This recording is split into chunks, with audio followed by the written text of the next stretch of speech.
പൊതുവേ ഞാൻ റിസൾട്ട് സ്വന്തമായിട്ട് നോക്കാറില്ല. എൻ്റെ ബ്രദറാണ് നോക്കുന്നത്. പക്ഷെ അന്ന് അവൻ ഉറങ്ങി, അതുകൊണ്ട് അവന് വിളിച്ച് ഉണർത്താനുള്ള ഒരു ഇതില്ലായിരുന്നുണ്ട്. ടെൻഷൻ ഉണ്ടായിരുന്നു, ഇൻ കേസ് എന്തെങ്കിലും പറ്റി കമ്പ്യൂട്ടർ വല്ലതും ഒരു മാർക്കിനോ വല്ലതും പോയാലും. അങ്ങനെ ഒരുപാട് ഫാക്ടേഴ്സ് ഉണ്ട്. ടൈപ്പിംഗ് ഉണ്ട്, ടൈപ്പിംഗ് ഒക്കെ റീടെസ്റ്റ് ഒക്കെ നടത്തിയതാണ്. അപ്പോൾ എന്നിട്ട് ഞാനിന്ന് നോക്കി പേര് സെർച്ച് ചെയ്തു. ആദ്യം കണ്ടത് എൻ്റെ പേരാണ്. എന്നിട്ട് കോഡാ നോക്കുന്നത്, ഏത് പോസ്റ്റാ, B17 കണ്ടു.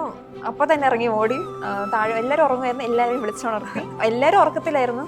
അപ്പൊ അതിൻ്റെതായ ഭയങ്കര റിയാക്ഷൻ ഒന്നും ഇല്ലായിരുന്നു. എന്നിട്ട് ഭയങ്കര സന്തോഷം, ഷിവർ ചെയ്യുന്നുണ്ടായിരുന്നു കൈ. അമ്മ എന്നോട് ചോദിച്ചു, കിട്ടിയല്ലോ, കിട്ടി, സന്തോഷമായില്ലേ, എന്നാ പോയി കിടന്നുറങ്ങുക.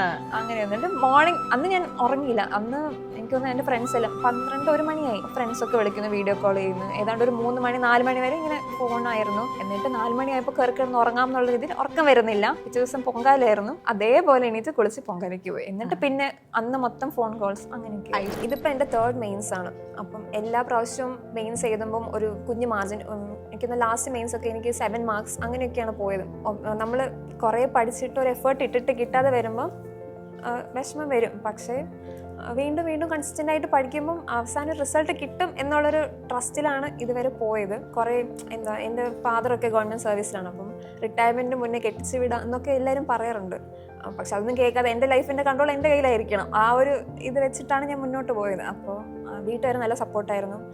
അമ്മയൊക്കെ ഭയങ്കര സപ്പോർട്ടായിരുന്നു. ഞാൻ ഡൗൺ ആയിരിക്കുന്ന സമയത്തും അമ്മയാണ് പറയാറുള്ളത്, കിട്ടും, എഫേർട്ട് ഇടുന്നുണ്ടല്ലോ, ഇതിനൊക്കെ റിസൾട്ട് എന്തായാലും കിട്ടത്തില്ല എന്ന് എന്നോട് ചോദിക്കും. അപ്പം ഡൗൺ ആയിരിക്കുന്ന സമയത്ത് പിന്നെ ഫ്രണ്ട്സ് ഒത്തിരി ഹെൽപ്ഫുൾ ആയിരുന്നു. റേസിൽ തന്നെ ഞങ്ങൾക്കൊരു ഗ്യാങ് ഉണ്ട്, ഒരു 10 to 12 പീപ്പിൾ. അവരൊക്കെ ഭയങ്കര മോട്ടിവേറ്റഡ് ആണ്. അതിൽ ഓൾമോസ്റ്റ് ഇപ്പം 5-6 പേര് ഓൾറെഡി കയറി. അപ്പം അവരൊക്കെ ഭയങ്കര ഹെൽപ്ഫുൾ ആണ്.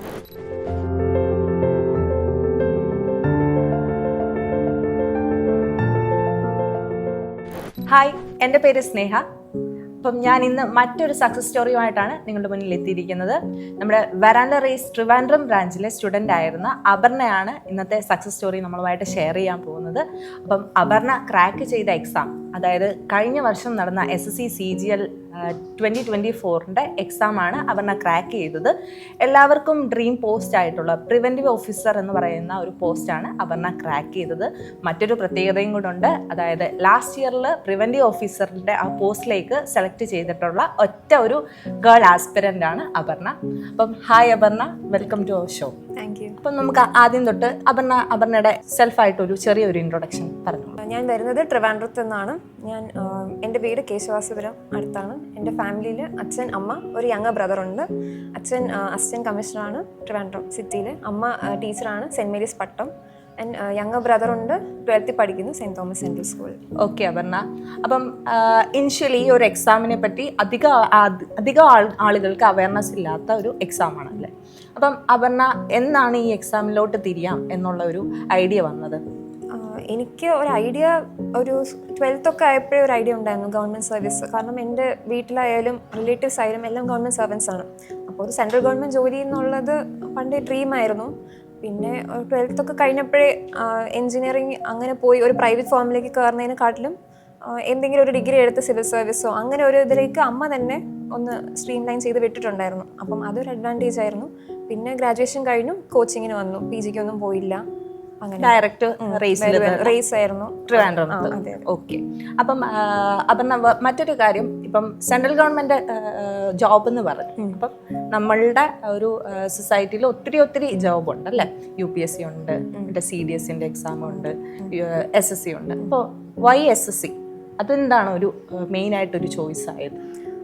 SSC എന്ന് പറയുമ്പം സിവിൽ സർവീസ് പോലെ ഇൻഡെപ്ത് പഠിക്കേണ്ട, ഒത്തിരി ടൈം കൺസ്യൂമിങ് അല്ല എന്ന് തോന്നിയതുകൊണ്ടാണ് SSCയിലോട്ട് തിരിഞ്ഞത്. SSCയിൽ ഒബ്വിയസ്ലി CGL ആണ് ടോപ്പ് കിടക്കുന്ന പോസ്റ്റുകളെല്ലാം. അപ്പം അങ്ങനെ CGLലോട്ട് തിരിഞ്ഞു. ഇനിഷ്യലി ഒരു കോളേജൊക്കെ കഴിഞ്ഞ് ഗ്രാജുവേഷൻ കഴിഞ്ഞ് ഞാൻ ആദ്യം ക്രാക്ക് ചെയ്തത് AFCAT എക്സാമാണ്.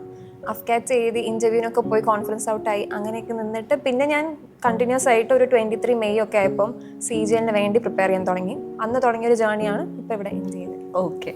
അപ്പം സ്റ്റാർട്ടിങ് ആസ് എ ബിഗിനർ എന്തൊക്കെ ഇഷ്യൂസ് ആണ് ഫേസ് ചെയ്തത്, അല്ലെങ്കിൽ എങ്ങനെയാണ് ഒരു ബിഗിനർ സ്റ്റാർട്ട് ചെയ്യുന്ന ടൈമിൽ അപർണയ്ക്ക് എങ്ങനെയായിരുന്നു ആ ഒരു എക്സ്പീരിയൻസ്? എന്നെ സംബന്ധിച്ചിടത്തോളം ഞാൻ ബിഗിനിങ് കംപ്ലീറ്റ്ലി ട്രിവാൻഡ്രം റേസിന് ട്രസ്റ്റ് ചെയ്യുമായിരുന്നു. എല്ലാം ഇവരുടെ ക്ലാസ്സസ് എല്ലാം കംപ്ലീറ്റ്ലി ഫോളോ ചെയ്ത് അത്യാവശ്യം കൺസിസ്റ്റൻ്റ് ആയിട്ട് സർക്കിൾസ് ആയാലും ഭയങ്കര ഹെൽപ്ഫുൾ ആയിരുന്നു. സർക്കിൾസ് നമ്മൾ ഇരുന്ന് ചെയ്ത് പഠിക്കുന്നത് കേട്ട് പഠിക്കുന്നതും തമ്മിൽ നല്ല വ്യത്യാസമുണ്ട്. അപ്പോൾ ഇരുന്ന് പഠിക്കാൻ ഉള്ള എൻവയോൺമെൻറ്റും ആ ഒരു സർക്കിളും എല്ലാം റേസാണ് പ്രൊവൈഡ് ചെയ്തത്. അപ്പം അത് ഭയങ്കര ഹെൽപ്ഫുൾ ആയിരുന്നു. ഇങ്ങനെ പ്രാക്ടീസ് ചെയ്യണം എന്നുള്ളത് റേസിൽ മസ്റ്റ് ആയിരുന്നല്ലോ. അപ്പം അങ്ങനെയാണ് ഒരു ഇനിഷ്യൽ. എനിക്ക് അങ്ങനെ സ്ട്രഗിൾസ് ഒന്നും വന്നിട്ടില്ല. കാരണം ഇവർ എന്നെ മെൻറ്റേഴ്സൊക്കെ ഒത്തിരി ഗൈഡ് ചെയ്തു. ഇങ്ങനെ പഠിക്കണം, മോക്ക് ഇങ്ങനെ ചെയ്യണം, ഡെയിലി ഒരു ഷെഡ്യൂളൊക്കെ ചോദിക്കുമ്പോൾ പറഞ്ഞു തരുന്നുണ്ടായിരുന്നു മെൻറ്റേഴ്സ്. അതുകൊണ്ട് സ്ട്രഗിൾസ് ആയിട്ടൊന്നും ഇല്ലായിരുന്നു. ഭയങ്കര ഹെൽപ്ഫുൾ ആയിരുന്നു. ഓക്കെ അപർണ, അപ്പം അപർണ ഈ ഒരു എക്സാം ഫീൽഡിലോട്ട് വന്നിട്ട് SSC എന്ന് പറഞ്ഞ് ഫോക്കസ് ചെയ്യാൻ തുടങ്ങിയിട്ട് എത്ര നാളായി? ഞാനൊരു മെയ് 2023 Fully focused അത് ഞാൻ 23 മെയിൻസിന് വേണ്ടിയിട്ടാണ് പ്രിപ്പയർ ചെയ്തത്. പക്ഷെ അതെനിക്ക് ക്രാക്ക് ചെയ്യാൻ പറ്റിയില്ല. എന്നിട്ട് എനിക്ക് തോന്നുന്നു റോ സ്കോർ ഒക്കെ വന്നപ്പോൾ എനിക്കൊരു ഐഡിയ കിട്ടാൻ സാധ്യതയില്ല. എന്നിട്ട് ഞാൻ വെരി നെക്സ്റ്റ് തന്നെ അടുത്ത സീസണിന് വേണ്ടി പ്രിപ്പയർ ചെയ്തു. പക്ഷേ കലണ്ടർ കുറച്ച് ഡിലേ ആയി ഇലക്ഷൻസ് ഒക്കെ കാരണം. അത് ഒരു അഡ്വാൻറ്റേജ് ആയിട്ട് യൂസ് ചെയ്ത് അപ്പോഴേ ബ്രേക്ക് ഒന്നും എടുക്കാണ്ട് കൺസിസ്റ്റന്റ് ആയിട്ട് പഠിച്ചതുകൊണ്ടാണ് കിട്ടി. ഓക്കെ അപർണ, ഇപ്പം അപർണയ്ക്ക് നേരത്തെ എത്രയോ അറ്റംപ്റ്റ് കൊടുത്തിരുന്നു. അപ്പം ലാസ്റ്റ് അറ്റംപ്റ്റ് ചെയ്ത എക്സാമും വെരി ഫസ്റ്റ് അറ്റൻഡ് ചെയ്ത എക്സാമും തമ്മിൽ എന്തൊരു വ്യത്യാസമാണ് അപർണ എന്ന് പറയുന്ന ഒരു ആസ്പിറന്റിന് വന്നത്? ആസ്പിറന്റിന് വന്ന ഡിഫറൻസ് എന്ന് പറഞ്ഞാൽ ഒബ്വിയസ്ലി സ്കോർ നല്ല രീതിയിൽ ഇമ്പ്രൂവ് ആയി. പിന്നെ എനിക്ക് കുറച്ച് ടെൻഷനുള്ള കൂട്ടത്തിലാണ്, കുറച്ച് സ്ട്രെസ് കൂടുതലാണ്. അപ്പം ലാസ്റ്റ് എക്സാമിന് ഞാൻ ഒട്ടും സ്ട്രെസ്ഫുൾ അല്ലായിരുന്നു. കുറച്ച് നല്ല കാമായിട്ടാണ് എഴുതിയത്. കിട്ടി വരുന്ന വഴിക്ക് കാണാം എന്നൊരു മെൻറ്റാലിറ്റിയിലാണ് ഞാൻ പോയി എഴുതിയത്. പിന്നെ എനിക്ക് കോൺഫിഡൻ്റ് ആയിരുന്നു. കാരണം ഞാൻ മോക്ക് ടെസ്റ്റ് ഒക്കെ 2-3 സോഴ്സ് ഫോളോ ചെയ്യുന്നുണ്ട്. അതെല്ലാം കംപ്ലീറ്റ്ലി മൊത്തം തീർത്തിട്ടാണ് ഞാൻ പോയത്. പിന്നെ ഇനി ഒന്നും ബാക്കിയില്ല എന്നൊരു കോൺഫിഡൻസിലാണ് ഞാൻ പോയത്. അപ്പം കിട്ടുന്നുള്ളൊരു കോൺഫിഡൻസ് ഉണ്ടായിരുന്നു. പിന്നെ ഒബ്വിയസ്ലി പ്രോഗ്രസ് കാണിക്കുന്നുണ്ടായിരുന്നു. അപ്പം അതിൻ്റെയൊക്കെ ഒരു കോൺഫിഡൻസിലാണ് ഞാൻ പോയത്. ഓക്കെ, അപ്പം ആദ്യമായിട്ട് ഒരു മോക്ക് ചെയ്ത ഒരു അനുഭവം എല്ലാ സ്റ്റുഡൻസിനും കാണുമായിരിക്കും. അപർണയുടെ ആ ഒരു കേസിൽ എന്തായിരുന്നു ആദ്യമായിട്ടൊരു മോക്ക് അറ്റൻഡ് ചെയ്തപ്പം ഉണ്ടായിരുന്ന ഒരു എക്സ്പീരിയൻസ്, അല്ലെങ്കിൽ ആ മാർക്ക് എത്രയാണ് നമുക്ക് ഒരിക്കലും മറക്കാൻ പറ്റാത്തൊരു സാധനം അല്ലേ? അപ്പം അപർണയുടെ കേസിൽ അതെങ്ങനെയായിരുന്നു? ആദ്യമായിട്ട് മോക്ക് ചെയ്യുമ്പം കംപ്ലീറ്റ് ചെയ്യാൻ പോലും സമയം കിട്ടത്തില്ലായിരുന്നു. അത് വെച്ച് കമ്പയർ ചെയ്യുമ്പം ഇപ്പം ഞാൻ നേരത്തെ പ്രിലിംസിൻ്റെ മോക്കൊക്കെ ബിഫോർ ടൈം തന്നെ സബ്മിറ്റ് ചെയ്യാറുണ്ട്, ഓട്ടോ സബ്മിറ്റ് കൊടുക്കാറുണ്ട്. അപ്പം അതൊരു ഡിഫറൻസ് ആണ്. പിന്നെ മാത്സ് ഒക്കെ ക്വസ്റ്റ്യൻസ് അറ്റൻഡ് ചെയ്യാനുള്ള അറ്റംപ്റ്റ് ഒക്കെ കുറവായിരുന്നു. അത് വെച്ച് നോക്കുമ്പോൾ ഇപ്പോൾ മാത്സ് ഒക്കെ ഫുൾ അറ്റംപ്റ്റ് ചെയ്യാറുണ്ടായിരുന്നു പ്രിലിംസിനൊക്കെ. മെയിൻസിനും ഏതാണ്ട് നല്ലൊരു ഇമ്പ്രൂവ്മെൻ്റ് ഉണ്ടായിരുന്നു. അപ്പം സ്റ്റാർട്ടിങ്ങിൽ അപർണയ്ക്ക് ഒരു മോക്ക് ചെയ്യുമ്പം ഏതായിരുന്നു അപർണയുടെ സ്ട്രോങ് ആയിട്ടുള്ള ഏരിയാസ്, അല്ലെങ്കിൽ വീക്കായിട്ടുള്ള ഏരിയ ഏതായിരുന്നു, സ്ട്രോങ് ആയിട്ടുള്ള ഏരിയ ഏതായിരുന്നു? ഞാൻ മാത്സ് കുറച്ച് വീക്കാണ്. പക്ഷെ അത് ഇമ്പ്രൂവ് ചെയ്യണം എന്നുള്ളൊരിതുകൊണ്ട് ഞാൻ പ്രീവിയസ് ഇയർ തന്നെ ചെയ്യുമായിരുന്നു. അത് പിന്നെ പതുക്കെ ഇമ്പ്രൂവ് ആയി. ഇംഗ്ലീഷ് ഞാൻ സ്ട്രോങ് ആണ്, റീസണിങ്ങും കുഴപ്പമില്ല. GK ക്വസ്റ്റ്യൻ പേപ്പർ അനുസരിച്ചിരിക്കും, എല്ലാം നമുക്ക് ഡിപ്പെൻഡ് ചെയ്യും. ഓക്കെ, അപ്പം നമ്മുടെ പ്രിപ്പറേഷൻ ആസ് എ ആസ്പിരൻറ്റ്, നമുക്ക് പ്രിപ്പറേഷനിൽ നമുക്ക് ഉണ്ടാകുന്ന ഒത്തിരി ഫിയേഴ്സ് ഉണ്ട്, ടെൻഷനുണ്ട്, പ്രഷറുണ്ട്. അപ്പം എന്തായാലും അപർണയ്ക്കും ഇതൊക്കെ ഫേസ് ചെയ്യേണ്ടി വന്നിട്ടുണ്ടാവും അല്ലേ ഈ ഒരു ഹോൾ ജേർണിയിൽ. അപ്പം എങ്ങനെയായിരുന്നു അപർണ ഇത് ഹാൻഡിൽ ചെയ്യുന്നത്? ഇതിപ്പോൾ എൻ്റെ 3rd മെയിൻസ് ആണ്. അപ്പം എല്ലാ പ്രാവശ്യവും മെയിൻസ് എഴുതുമ്പം ഒരു കുഞ്ഞ് മാർജിൻ, എനിക്കൊന്ന് ലാസ്റ്റ് മെയിൻസ് ഒക്കെ എനിക്ക് 7 മാർക്സ് അങ്ങനെയൊക്കെയാണ് പോയത്. അപ്പോൾ നമ്മൾ കുറേ പഠിച്ചിട്ട് ഒരു എഫേർട്ട് ഇട്ടിട്ട് കിട്ടാതെ വരുമ്പം വിഷമം വരും. പക്ഷേ വീണ്ടും കൺസിസ്റ്റൻ്റ് ആയിട്ട് പഠിക്കുമ്പം അവസാനം റിസൾട്ട് കിട്ടും എന്നുള്ളൊരു ട്രസ്റ്റിലാണ് ഇതുവരെ പോയത്. ആൻഡ് പിന്നെ കുറേ എൻ്റെ ഫാദറൊക്കെ ഗവൺമെൻറ് സർവീസിലാണ്. അപ്പം റിട്ടയർമെൻറ്റിന് മുന്നേ കെട്ടിച്ച് വിടാം എന്നൊക്കെ എല്ലാവരും പറയാറുണ്ട്. പക്ഷെ അതൊന്നും കേൾക്കാതെ എൻ്റെ ലൈഫിൻ്റെ കൺട്രോൾ എൻ്റെ കയ്യിലായിരിക്കണം, ആ ഒരു ഇത് വെച്ചിട്ടാണ് ഞാൻ മുന്നോട്ട് പോയത്. അപ്പോൾ വീട്ടുകാർ നല്ല സപ്പോർട്ടായിരുന്നു, അമ്മയൊക്കെ ഭയങ്കര സപ്പോർട്ടായിരുന്നു. ഞാൻ ഡൗൺ ആയിരിക്കുന്ന സമയത്തും അമ്മയാണ് പറയാറുള്ളത്, കിട്ടും, എഫേർട്ട് ഇടുന്നുണ്ടല്ലോ, ഇതിനൊക്കെ റിസൾട്ട് എന്തായാലും കിട്ടത്തില്ല എന്ന് എന്നോട് ചോദിക്കും. അപ്പം ഡൗൺ ആയിരിക്കുന്ന സമയത്ത് പിന്നെ ഫ്രണ്ട്സ് ഒത്തിരി ഹെൽപ്ഫുൾ ആയിരുന്നു. റേസിൽ തന്നെ ഞങ്ങൾക്കൊരു ഗ്യാങ് ഉണ്ട്, ഒരു 10 to 12 പീപ്പിൾ. അവരൊക്കെ ഭയങ്കര മോട്ടിവേറ്റഡ് ആണ്. അതിൽ ഓൾമോസ്റ്റ് ഇപ്പം 5-6 പേര് ഓൾറെഡി കയറി. അപ്പം അവരൊക്കെ ഭയങ്കര ഹെൽപ്ഫുള്ളാണ്. അങ്ങനെ. ഓക്കെ, അപ്പം ഇനിയിപ്പം ഇവിടെയാണ് പഠിച്ചതെന്ന് പറഞ്ഞു. അപ്പം ഓവറോൾ അപർണയ്ക്ക് വരാൻഡ റേസ് ട്രിവാൻഡ്രം ബ്രാഞ്ചിനെ പറ്റി എന്താണ് ഈ പറയുന്ന ഒരു എക്സാം ക്രാക്ക് ചെയ്യാൻ എങ്ങനെയാണ് അത് ഇൻഫ്ലുവൻസ് ചെയ്തത്? എൻ്റെ പ്രിപ്പറേഷൻ എനിക്ക് തോന്നുന്നു 90% ഞാൻ റേസിൽ നിന്നാണ് പഠിച്ചത്. വീട്ടിൽ നിന്ന് അങ്ങനെ നോക്കാറില്ല. മോർണിംഗ് ഞാനൊരു 9 o'clock ആകുമ്പോൾ വരും, ഈവനിങ് ഒരു 7 വരെ ഇവിടെ കാണും, അങ്ങനെയാണ്. അപ്പോൾ എനിക്ക് തോന്നുന്നത് എനിക്ക് ഏറ്റവും കൂടുതൽ ഹെൽപ്ഫുൾ ആയിരുന്നത് ലാബും ലൈബ്രറിയാണ്. ലാബെന്ന് പറഞ്ഞാൽ ഞാൻ മിക്കവാറും ലാബിൽ തന്നെയാണ്, രാവിലെ വന്നിട്ട് പോകുന്നത് വരെ ലാബിലാണ്. പിന്നെ ലൈബ്രറിയിൽ റെഫർ ചെയ്യാനൊക്കെ യൂസ് ചെയ്യാറുണ്ട്. ലൈബ്രറിയിൽ നമുക്ക് ചെന്ന് ഇരിക്കുമ്പോൾ തന്നെ എല്ലാവരും പഠിക്കുന്ന കാണുമ്പോൾ നമുക്ക് പഠിക്കാൻ തോന്നും. അപ്പോൾ ഒരു കോമ്പറ്റേറ്റീവ് എൻവയോൺമെൻറ്റ് റേസ് നല്ല രീതിയിൽ പ്രൊവൈഡ് ചെയ്തിട്ടുണ്ട്. പിന്നെ ഞങ്ങൾക്ക് തന്നെ ഒരു GK ഒരു സർക്കിൾ ഒരു ഗ്രൂപ്പ് ഉണ്ടായിരുന്നു. അപ്പോൾ അങ്ങോട്ടും ഇങ്ങോട്ടും ചോദിച്ചാണ് പഠിച്ചത്. ഇപ്പം മെയിൻസിന് ഞങ്ങൾ അങ്ങോട്ടും ഇങ്ങോട്ടും ചോദിച്ച ക്വസ്റ്റ്യൻസിന് തന്നെ മെയിൻസിന് ക്വസ്റ്റ്യൻസ് ഉണ്ടായിരുന്നു.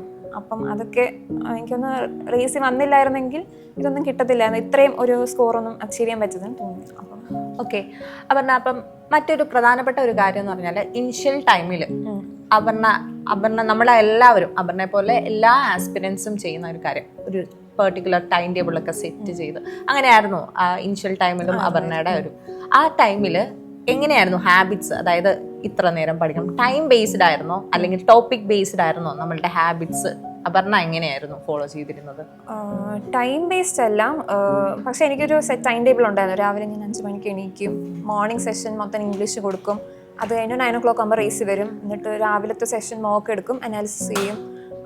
ഉച്ച കഴിഞ്ഞ് പറ്റുമെങ്കിൽ മോക്ക് എടുക്കും, അല്ലെങ്കിൽ സോൾവ് ചെയ്യാനുള്ളത്, അല്ലെങ്കിൽ പ്രീവിയസ് ഇയർ ക്വസ്റ്റ്യൻ ഒരു ബുക്ക് എടുത്തിട്ട് പ്രീവിയസ് ഇയർ ക്വസ്റ്റ്യൻസ് ഒരു 100 ക്വസ്റ്റ്യൻസ് ഒക്കെ ചെയ്യും. എന്നിട്ട് വൈകിട്ട് ഒരു 5 to 6 ഇവിടെ തന്നെ GK സെഷൻസ് ഞങ്ങൾ അങ്ങോട്ടും ഇങ്ങോട്ടും ക്വസ്റ്റ്യൻ ചോദിക്കും, റിവിഷൻ നടത്തും. വീട്ടിൽ പോയിട്ട് അങ്ങനെ പഠിക്കാറില്ല, എന്നാലും എന്തെങ്കിലും റിവൈസ് ചെയ്യാനോ അല്ലെങ്കിൽ വീഡിയോ കാണുക അങ്ങനെയൊക്കെ. ഓക്കെ അപർണ, അപ്പം അപർണയുടെ ഹോൾ ജേർണിയിൽ അപർണ പറഞ്ഞല്ലോ ഒരു ടൈം പീരീഡ് എടുത്തു എക്സാം ക്രാക്ക് ചെയ്യാൻ. അപ്പം ഈ ഒരു ടൈം പീരീഡിന്റെ ആ ഒരു ലാബ്സ് കുറയ്ക്കാമായിരുന്നു, എനിക്ക് ഇന്ന ഫാക്ടേഴ്സ് ഒക്കെ ശ്രദ്ധിച്ചായിരുന്നെങ്കിൽ കുറച്ചുകൂടെ നേരത്തെ എനിക്കിത് ക്രാക്ക് ചെയ്യാൻ പറ്റും എന്ന് നമുക്ക് തോന്നുമല്ലോ. അപ്പൊ അങ്ങനെ ഒബ്വിയസ്ലി അപർണയ്ക്കും തോന്നിക്കാണും. എന്തൊക്കെ ഫാക്ടേഴ്സ് ആണ് അത് ഇൻഫ്ലുവൻസ് ചെയ്യുന്നത്? അതായത് എനിക്കിത് കളഞ്ഞായിരുന്നെങ്കിൽ കുറച്ചുകൂടെ നേരത്തെ ചെയ്യായിരുന്നു, ഇത് കൂടെ ഇൻക്ലൂഡ് ചെയ്തായിരുന്നെങ്കിൽ എനിക്ക് കുറച്ചുകൂടെ നേരത്തെ. അപ്പൊ അങ്ങനെയുള്ള എന്തൊക്കെ ഫാക്ടേഴ്സ് ആണ് അപർണയ്ക്ക് പറയാനുള്ളത്? എനിക്ക് തോന്നുകയാണെങ്കിൽ ഒരുപാട് സോഴ്സസ് ഇങ്ങനെ ഫോളോ ചെയ്യുന്നതിനെക്കാട്ടിലും പ്രീവിയസ് ഇയറിൽ സ്റ്റിക്ക് ഓൺ ചെയ്ത് മൾട്ടിപ്പിൾ ടൈംസ് റിവിഷൻ ചെയ്യുന്നത് ഹെൽപ്ഫുൾ ആയിരിക്കും. ഒരുപാട് ഒരേ ടോപ്പിക്ക് തന്നെ കുറേ വീഡിയോ ക്ലാസ് ഒരുപാട് നോളജ് എടുക്കുന്നതിനെക്കാട്ടിലും ലിമിറ്റഡ് സോഴ്സിൽ നിന്ന് റിവിഷനാണ് മെയിൻ എന്ന് തോന്നി. ഓക്കെ. അപ്പം നമ്മുടെ SSCയുടെ ഒരു പ്രത്യേകത എന്ന് പറയുന്നത് റെസ്പോൺസ് ഷീറ്റ് എപ്പോഴും വരും. അപ്പോൾ ഇതിനകത്ത് നമുക്ക് കമ്പൈൽഡ് ആയിട്ടുള്ള ഒത്തിരി ഷിഫ്റ്റിലെ എക്സാംസ് ഉണ്ട് അല്ലേ. അപ്പോൾ ഈ പ്രീവിയസ് ഇയർ ആണ് ഏറ്റവും ബേസിക് ആയിട്ടുള്ള നമ്മളുടെ ബൈബിൾ എന്ന് പറയുന്നത് തന്നെ. അപ്പോൾ ഇത് മാക്സിമം എത്ര ടൈംസ് ചെയ്യാൻ പറ്റുമോ അത്രയും ടൈംസ് ചെയ്യുന്നത് നമുക്ക് ഹെൽപ്ഫുൾ ആണ് അല്ലേ. അപ്പം അത് തന്നെയാണ് ആള് പറയുന്നത്, ഇത് എത്രയും നേരത്തെ റിയലൈസ് ചെയ്യാൻ പറ്റുന്നു അത്രയും നേരത്തെ നമ്മൾ ഗോളിലോട്ട് അടുത്തുകൊണ്ടിരിക്കുകയാണ് അല്ലേ. അതാണ് അപർണയുടെ ഒരു അഡ്വൈസ് അല്ലേ. ഇനി അപർണ മോക്ക് ടെസ്റ്റ് സ്റ്റാർട്ട് ചെയ്യുന്നതിനെ പറ്റി നമ്മൾ പറഞ്ഞായിരുന്നു, നേരത്തെ മോക്ക് ടെസ്റ്റ് എടുക്കുന്നത്. എന്നാണ് കൺസിസ്റ്റന്റ് ആയിട്ട് മോക്ക് സ്റ്റാർട്ട് ചെയ്തത്? അതായത് എക്സാമിന് ഇപ്പം സീരിയസ് ആയിട്ട് പ്രിപ്പറേഷൻ ചെയ്യുമ്പോൾ എന്തായാലും ബേസിക് ആയിരിക്കുമല്ലോ നമ്മൾ പഠിക്കുക. ആ ബേസിക് പഠിക്കുന്ന ആ ടൈമിൽ തന്നെ സ്റ്റാർട്ട് ചെയ്തോ അതോ ഇത് ബേസിക്സ് ഒക്കെ കംപ്ലീറ്റ് ചെയ്തിട്ട് ഫുള്ളായിട്ട് കൺസിസ്റ്റന്റ് ആയിട്ട് ഡെയിലി മോക്ക് കൊടുക്കാൻ തുടങ്ങി? എങ്ങനെയായിരുന്നു മോക്കിന്റെ ഒരു? ഇവിടുത്തെ ഒരു ബേസിക് സർക്കിളൊക്കെ കഴിഞ്ഞും എക്സ്ട്രീം ഒക്കെ ആയി തുടങ്ങിയപ്പോഴും ഞാൻ മോക്ക് ടെസ്റ്റ് തുടങ്ങിയായിരുന്നു. മോക്ക് ടെസ്റ്റ് ഡെയിലി എടുക്കുമായിരുന്നു. ഡെയിലി എനിക്ക് റിജിൻ സാറാണ് പറഞ്ഞു തന്നത്, ഡെയിലി മോക്ക് ടെസ്റ്റ് എടുത്തിട്ട് ഒരു എക്സൽ ഷീറ്റ് ഉണ്ടാക്കി ഓരോ സബ്ജക്റ്റും അത് സ്കോർ റെക്കോർഡ് ചെയ്ത് വെക്കാൻ. അപ്പം അത് നോക്കുമ്പോൾ നമുക്ക് ഇമ്പ്രൂവ്മെന്റ് കാണാൻ പറ്റും. അപ്പം അത് നല്ല രീതിയിൽ ഹെൽപ്ഫുൾ ആയിരുന്നു. അതുപോലെ മോക്ക് ടെസ്റ്റ് ചെയ്യുമ്പം അതിനകത്ത് ഏറ്റവും പ്രധാനപ്പെട്ട ഒരു ഫാക്ടറാണ്, വെറുതെ മോക്ക് ടെസ്റ്റ് ചെയ്തിട്ട് കാര്യമില്ല, അനാലിസിസ് ആണ് ഏറ്റവും വലിയ കാര്യം എന്ന് പറയുന്നത്. അപ്പം അനാലിസിസിന്റെ കേസ് നോക്കുവാണെങ്കിൽ എങ്ങനെയാണ് അനാലിസിസ് ചെയ്യുന്നത്? പലരും പല രീതിയിലാണ്, ചിലർക്ക് സ്ട്രോങ് ആയിട്ടുള്ള ഭാഗം ഇങ്ങനെ ജസ്റ്റ് സ്കിപ്പ് ചെയ്ത് വിടുക എന്നുള്ളത്. അപ്പം ചിലരാണെങ്കിൽ നോട്ട് ഡൗൺ ചെയ്ത് വെക്കും. അപർണയുടെ കേസിൽ അതെങ്ങനെയായിരുന്നു? ആദ്യമൊക്കെ അനാലിസിസ് കുറച്ച് ടൈം കൺസ്യൂമിങ് ആയിരുന്നു, കാരണം നമുക്ക് ഒത്തിരി ക്വസ്റ്റ്യൻസ് തെറ്റും, അപ്പോൾ അതെല്ലാം നോക്കണം. പിന്നെ ആയപ്പോൾ മാത്സ് ഒക്കെ ഫുൾ അറ്റംപ്റ്റ് ചെയ്യാൻ പറ്റുന്നുണ്ടായിരുന്നു. തെറ്റുവാണെങ്കിൽ ഒരെണ്ണം കെയർലെസ് മിസ്റ്റേക്ക് അതൊക്കെ ജസ്റ്റ് നോക്കിപ്പോവും. GK ആണ് കുറച്ച് ടൈം എടുക്കുന്നത്. ആദ്യമൊക്കെ GK എഴുതി വെച്ച് ഒരുപാട് നോട്ട്സ് ഒക്കെ ഉണ്ടാക്കുമായിരുന്നു. പക്ഷെ പിന്നീട് അത് ടൈം കൺസ്യൂമിങ്ങും ആണ്. ഞാനത് എടുത്ത് വായിക്കുന്നില്ല എന്ന് എനിക്ക് മനസ്സിലായി, അത് സ്റ്റോപ്പ് ചെയ്തു. പക്ഷെ വായിക്കും അത് പറ്റുന്ന പോലെ സ്റ്റോർ ചെയ്ത് വെക്കാൻ എക്സാം അടുക്കാറാകുമ്പോഴത്തേക്കൊക്കെ വായിക്കുമായിരുന്നു. പിന്നെ റീസണിങ് ഒന്നും വലിയ കുഴപ്പമില്ലായിരുന്നു. ഇംഗ്ലീഷും ഞാൻ അത്യാവശ്യം സ്ട്രോങ് ആയതുകൊണ്ട് ഇംഗ്ലീഷ് ഇതില്ല, പക്ഷെ ഇംഗ്ലീഷ് ഗ്രാമർ ഇടയ്ക്കിടയ്ക്ക് റിവൈസ് ചെയ്യാൻ നോക്കും. ഓക്കെ. അപ്പം നമ്മളുടെ ആ ഒരു ബേസിക് പ്രിപ്പറേഷനൊക്കെ സ്റ്റാർട്ട് ചെയ്ത് ഒരു ഓൾമോസ്റ്റ് ഒരു പോർഷനൊക്കെ കഴിയുമ്പോഴത്തേക്ക് നമ്മൾ ഫോക്കസ് ചെയ്യാൻ തുടങ്ങും. ഓരോ സെഷൻ വൈസ് ആയിട്ടായിരിക്കും നമ്മൾ ഫോക്കസ് ചെയ്യാം. അപ്പം ഞാൻ ഓരോ സെഷൻ വൈസിൻ്റെ കാര്യം ചോദിക്കാം. ഫസ്റ്റ് ഓഫ് ഓൾ എല്ലാവരും ഫുള്ള് മാർക്ക് വാങ്ങിക്കണമെന്ന് കടുംപിടുത്തം പിടിക്കുന്ന ഒരു സെഷനാണ് ആപ്റ്റിറ്റ്യൂഡ് അല്ലേ. കാരണം എന്തുവായാലും നമുക്ക് കിട്ടും. എഫേർട്ട് ഇട്ട് കഴിഞ്ഞാൽ ഉറപ്പായിട്ടും ആ ഒരു 25 നമുക്ക് അടിക്കാൻ പറ്റും. ഓക്കെ, അപ്പൊ അതെങ്ങനെയായിരുന്നു? ആദ്യം തന്നെ പറഞ്ഞു അപർണ, അതായിരുന്നു എൻ്റെ ഒരു വീക്ക് പാർട്ടെന്ന്. അപ്പൊ അതെങ്ങനെയാ അതൊന്ന് മേക്കപ്പ് ചെയ്തെടുത്തത്? മാത്സ് ഫൗണ്ടേഷൻ ക്ലാസ് മൊത്തം ട്രിവാൻഡ്രം റേസിൻ്റെ ക്ലാസ് തന്നെയായിരുന്നു. റിജൻ സാർ ഒരുപാട് ഫാക്കൽറ്റീസ് ഉണ്ട്, അപ്പം അതിൽ നിന്ന് ക്ലാസ്സൊക്കെ കേട്ടിട്ട് നോട്ട്സ് എഴുതുമായിരുന്നു. എന്നിട്ട് പ്രീവിയസ് ഇയർ ക്വസ്റ്റ്യൻ ആയിരുന്നു ഫോക്കസ് ചെയ്തത്. പിന്നെ മോക്കും ചെയ്യും. അതിൽ നിന്ന് കിട്ടുന്ന പ്രിലിംസിനൊക്കെ എനിക്ക് തോന്നുന്നു മാത്സ് വലിയ പ്രോബ്ലം ഇല്ലായിരുന്നു. ഒരു 24-25 ഒക്കെ അറ്റംപ്റ്റ് ചെയ്യുമായിരുന്നു. പിന്നെ അങ്ങനെയാണ് മാത്സ് ചെയ്തത്. മോക്ക് ടെസ്റ്റും പ്രീവിയസ് ഇയർ ക്വസ്റ്റ്യൻസ് പിന്നെ ഫോർമുലാസ് റിവൈസ് ചെയ്യും. അതായത് ഇമ്പോർട്ടന്റ് ആയിട്ടുള്ള ഫോർമുലാസ് വരുന്ന ട്രിഗണോമെട്രി, ഓൾജിബ്ര അങ്ങനെ വരുന്ന ടോപ്പിക്സ് എല്ലാം റിവൈസ് ചെയ്തു. അത് പറഞ്ഞപ്പോഴാ മറ്റൊരു പ്രധാനപ്പെട്ട കാര്യം കാൽക്കുലേഷൻ സ്പീഡാണ് അല്ലേ? കാൽക്കുലേഷൻ സ്പീഡ് കൂട്ടാൻ വേണ്ടിയിട്ട് പല ആൾക്കാരും പല പല കാര്യങ്ങൾ ചെയ്യാറുണ്ട്. സ്ക്വയേഴ്സ് പഠിക്കാറുണ്ട്, 50 വരെ ക്യൂബ്സ് പഠിക്കാറുണ്ട്, ടേബിൾ പഠിക്കാറുണ്ട്. അവരുടെ കേസിൽ എങ്ങനെയായിരുന്നു ഈ പറയുന്ന കാൽക്കുലേഷൻ സ്പീഡ് കൂട്ടാൻ? ഡെയിലി ചിലർ വർക്കൗട്ട് ചെയ്യാറുണ്ട് അല്ലെ? മൾട്ടിപ്ലിക്കേഷൻ, വലിയ വലിയ കോംപ്ലക്സ് നമ്പേഴ്സ് ഇട്ടിട്ട് മൾട്ടിപ്ലിക്കേഷൻസ്, ഡിവിഷൻസ്, ഒബ്വിയസ്ലി ആ ഒരു സ്പീഡ് കൂടും. അപ്പം അപർണയുടെ കേസിൽ ഈ ഒരു കാര്യങ്ങൾ വല്ലതും അപർണ ഫോളോ ചെയ്തിട്ടുണ്ടായിരുന്നു? ഞാൻ മാത്സ് പൊതുവെ കൺവെൻഷനാണ് യൂസ് ചെയ്യുന്നത്. ഷോർട്ട് കട്ട് എനിക്ക് അധികം അറിയില്ല. കാൽക്കുലേഷൻ്റെ ഇത് പറയുകയാണെങ്കിൽ കാൽക്കുലേഷൻ എനിക്ക് സ്പീഡുണ്ട് അത്യാവശ്യം. കൺവെൻഷൻ ആണെങ്കിലും ഞാൻ സ്പീഡ് ചെയ്യാറുണ്ട്. പിന്നെ ഒരു ഗെയിം ഉണ്ട്, അത് മാത്രമേ ഞാൻ ഫോളോ ചെയ്തിട്ടുണ്ട്. അതായത് ഈ പ്ലേ സ്റ്റോറിലൊക്കെ കിട്ടുന്ന ഈ പറയുന്ന അഡീഷനും സബ്ട്രാക്ഷനും ഒക്കെ ചെയ്യാൻ സ്പീഡിൽ ചെയ്യാൻ പറ്റും. പിന്നെ ടേബിൾസ് ഒക്കെ ആണെങ്കിലും ഇരുന്ന് പഠിച്ചിട്ട് അങ്ങനെയൊന്നും ഇല്ല. സ്ക്വയേഴ്സും ക്യൂബ്സും അറിയായിരുന്നു, അല്ലാണ്ട് ടേബിൾസ് ഒന്നും. ഒരു ഓവറോൾ മോക്ക് ചെയ്യുമ്പോൾ ഇപ്പം നമ്മളുടെ മനസ്സിൽ ഒരു കാൽക്കുലേഷൻ കാണുമല്ലോ, ഇത്ര ടൈം എൻ്റെ ഈ ഒരു സെഷന് ഞാൻ കൊടുക്കും, ഇത്ര ടൈം. അങ്ങനെ ആ ഓവറോൾ മോക്കിൽ ആപ്റ്റിറ്റ്യൂഡിന് എത്ര ടൈമായിരുന്നു നമ്മൾ അലോട്ട് ചെയ്തിരുന്നത്? ഞാൻ എൻ്റെ ഓർഡർ എന്ന് പറഞ്ഞാൽ ആദ്യം ഞാൻ റീസണിങ് ആണ്. റീസണിങ് ഒരു 12 to 15 minutes, 12 ഒക്കെ ആകുമ്പോഴത്തേക്കും തീരും. എന്നിട്ട് GK ഒരു 5 to 8 minutes. അത് കഴിഞ്ഞ് ഇംഗ്ലീഷ് പോവും. അത് കഴിഞ്ഞ് ലാസ്റ്റാണ് ഞാൻ 30 minutes കൊടുക്കുമായിരുന്നു. പക്ഷേ ഏതാണ്ട് എക്സാം പ്രിലിംസ് ഒക്കെ ആയപ്പോഴത്തേക്കും അത്രയും സമയമൊന്നും വേണ്ടാന്ന് മനസ്സിൽ ഒരു 20-25 minutes തീരുമായിരുന്നു. ഓക്കെ, അപ്പം നമ്മൾ മാത്സിൻ്റെ കേസ് പറഞ്ഞു. ഇനി അടുത്തത് മിക്ക സ്റ്റുഡൻസിനും കംഫർട്ടബിൾ ആയിട്ടുള്ള ഒരു റീജിയനാണ്, നമ്മുടെ ഒരു സെഷനാണ് ഈ പറയുന്ന റീസണിങ് അല്ലെ? പക്ഷെ എന്നാൽ പോലും വളരെ കംഫർട്ടബിൾ ആയിട്ട് നമ്മൾ പോയി അത്രയും കംഫർട്ടായിട്ട് മോക്കെല്ലാം അടിച്ചാൽ പോലും ചില സമയത്ത് നമുക്ക് നമ്മളെ ബ്ലാങ്കിൽ നിർത്തുന്ന കുറച്ച് ക്വസ്റ്റ്യൻസ് ഉണ്ട് റീസണിങ്. അപ്പം റീസണിങ് എങ്ങനെയാണ് അപർണ ഹാൻഡിൽ ചെയ്തത്? റീസണിങ്ങും ഇതുപോലെ ബേസിക് ക്ലാസ്സസ് ഇവിടുത്തെ മെറ്റീരിയലും ഇതൊക്കെ തന്നെയാണ് സോൾവ് ചെയ്തത്. പിന്നെ മോക്ക് ചെയ്യുമായിരുന്നു. പിന്നെ previous year questions.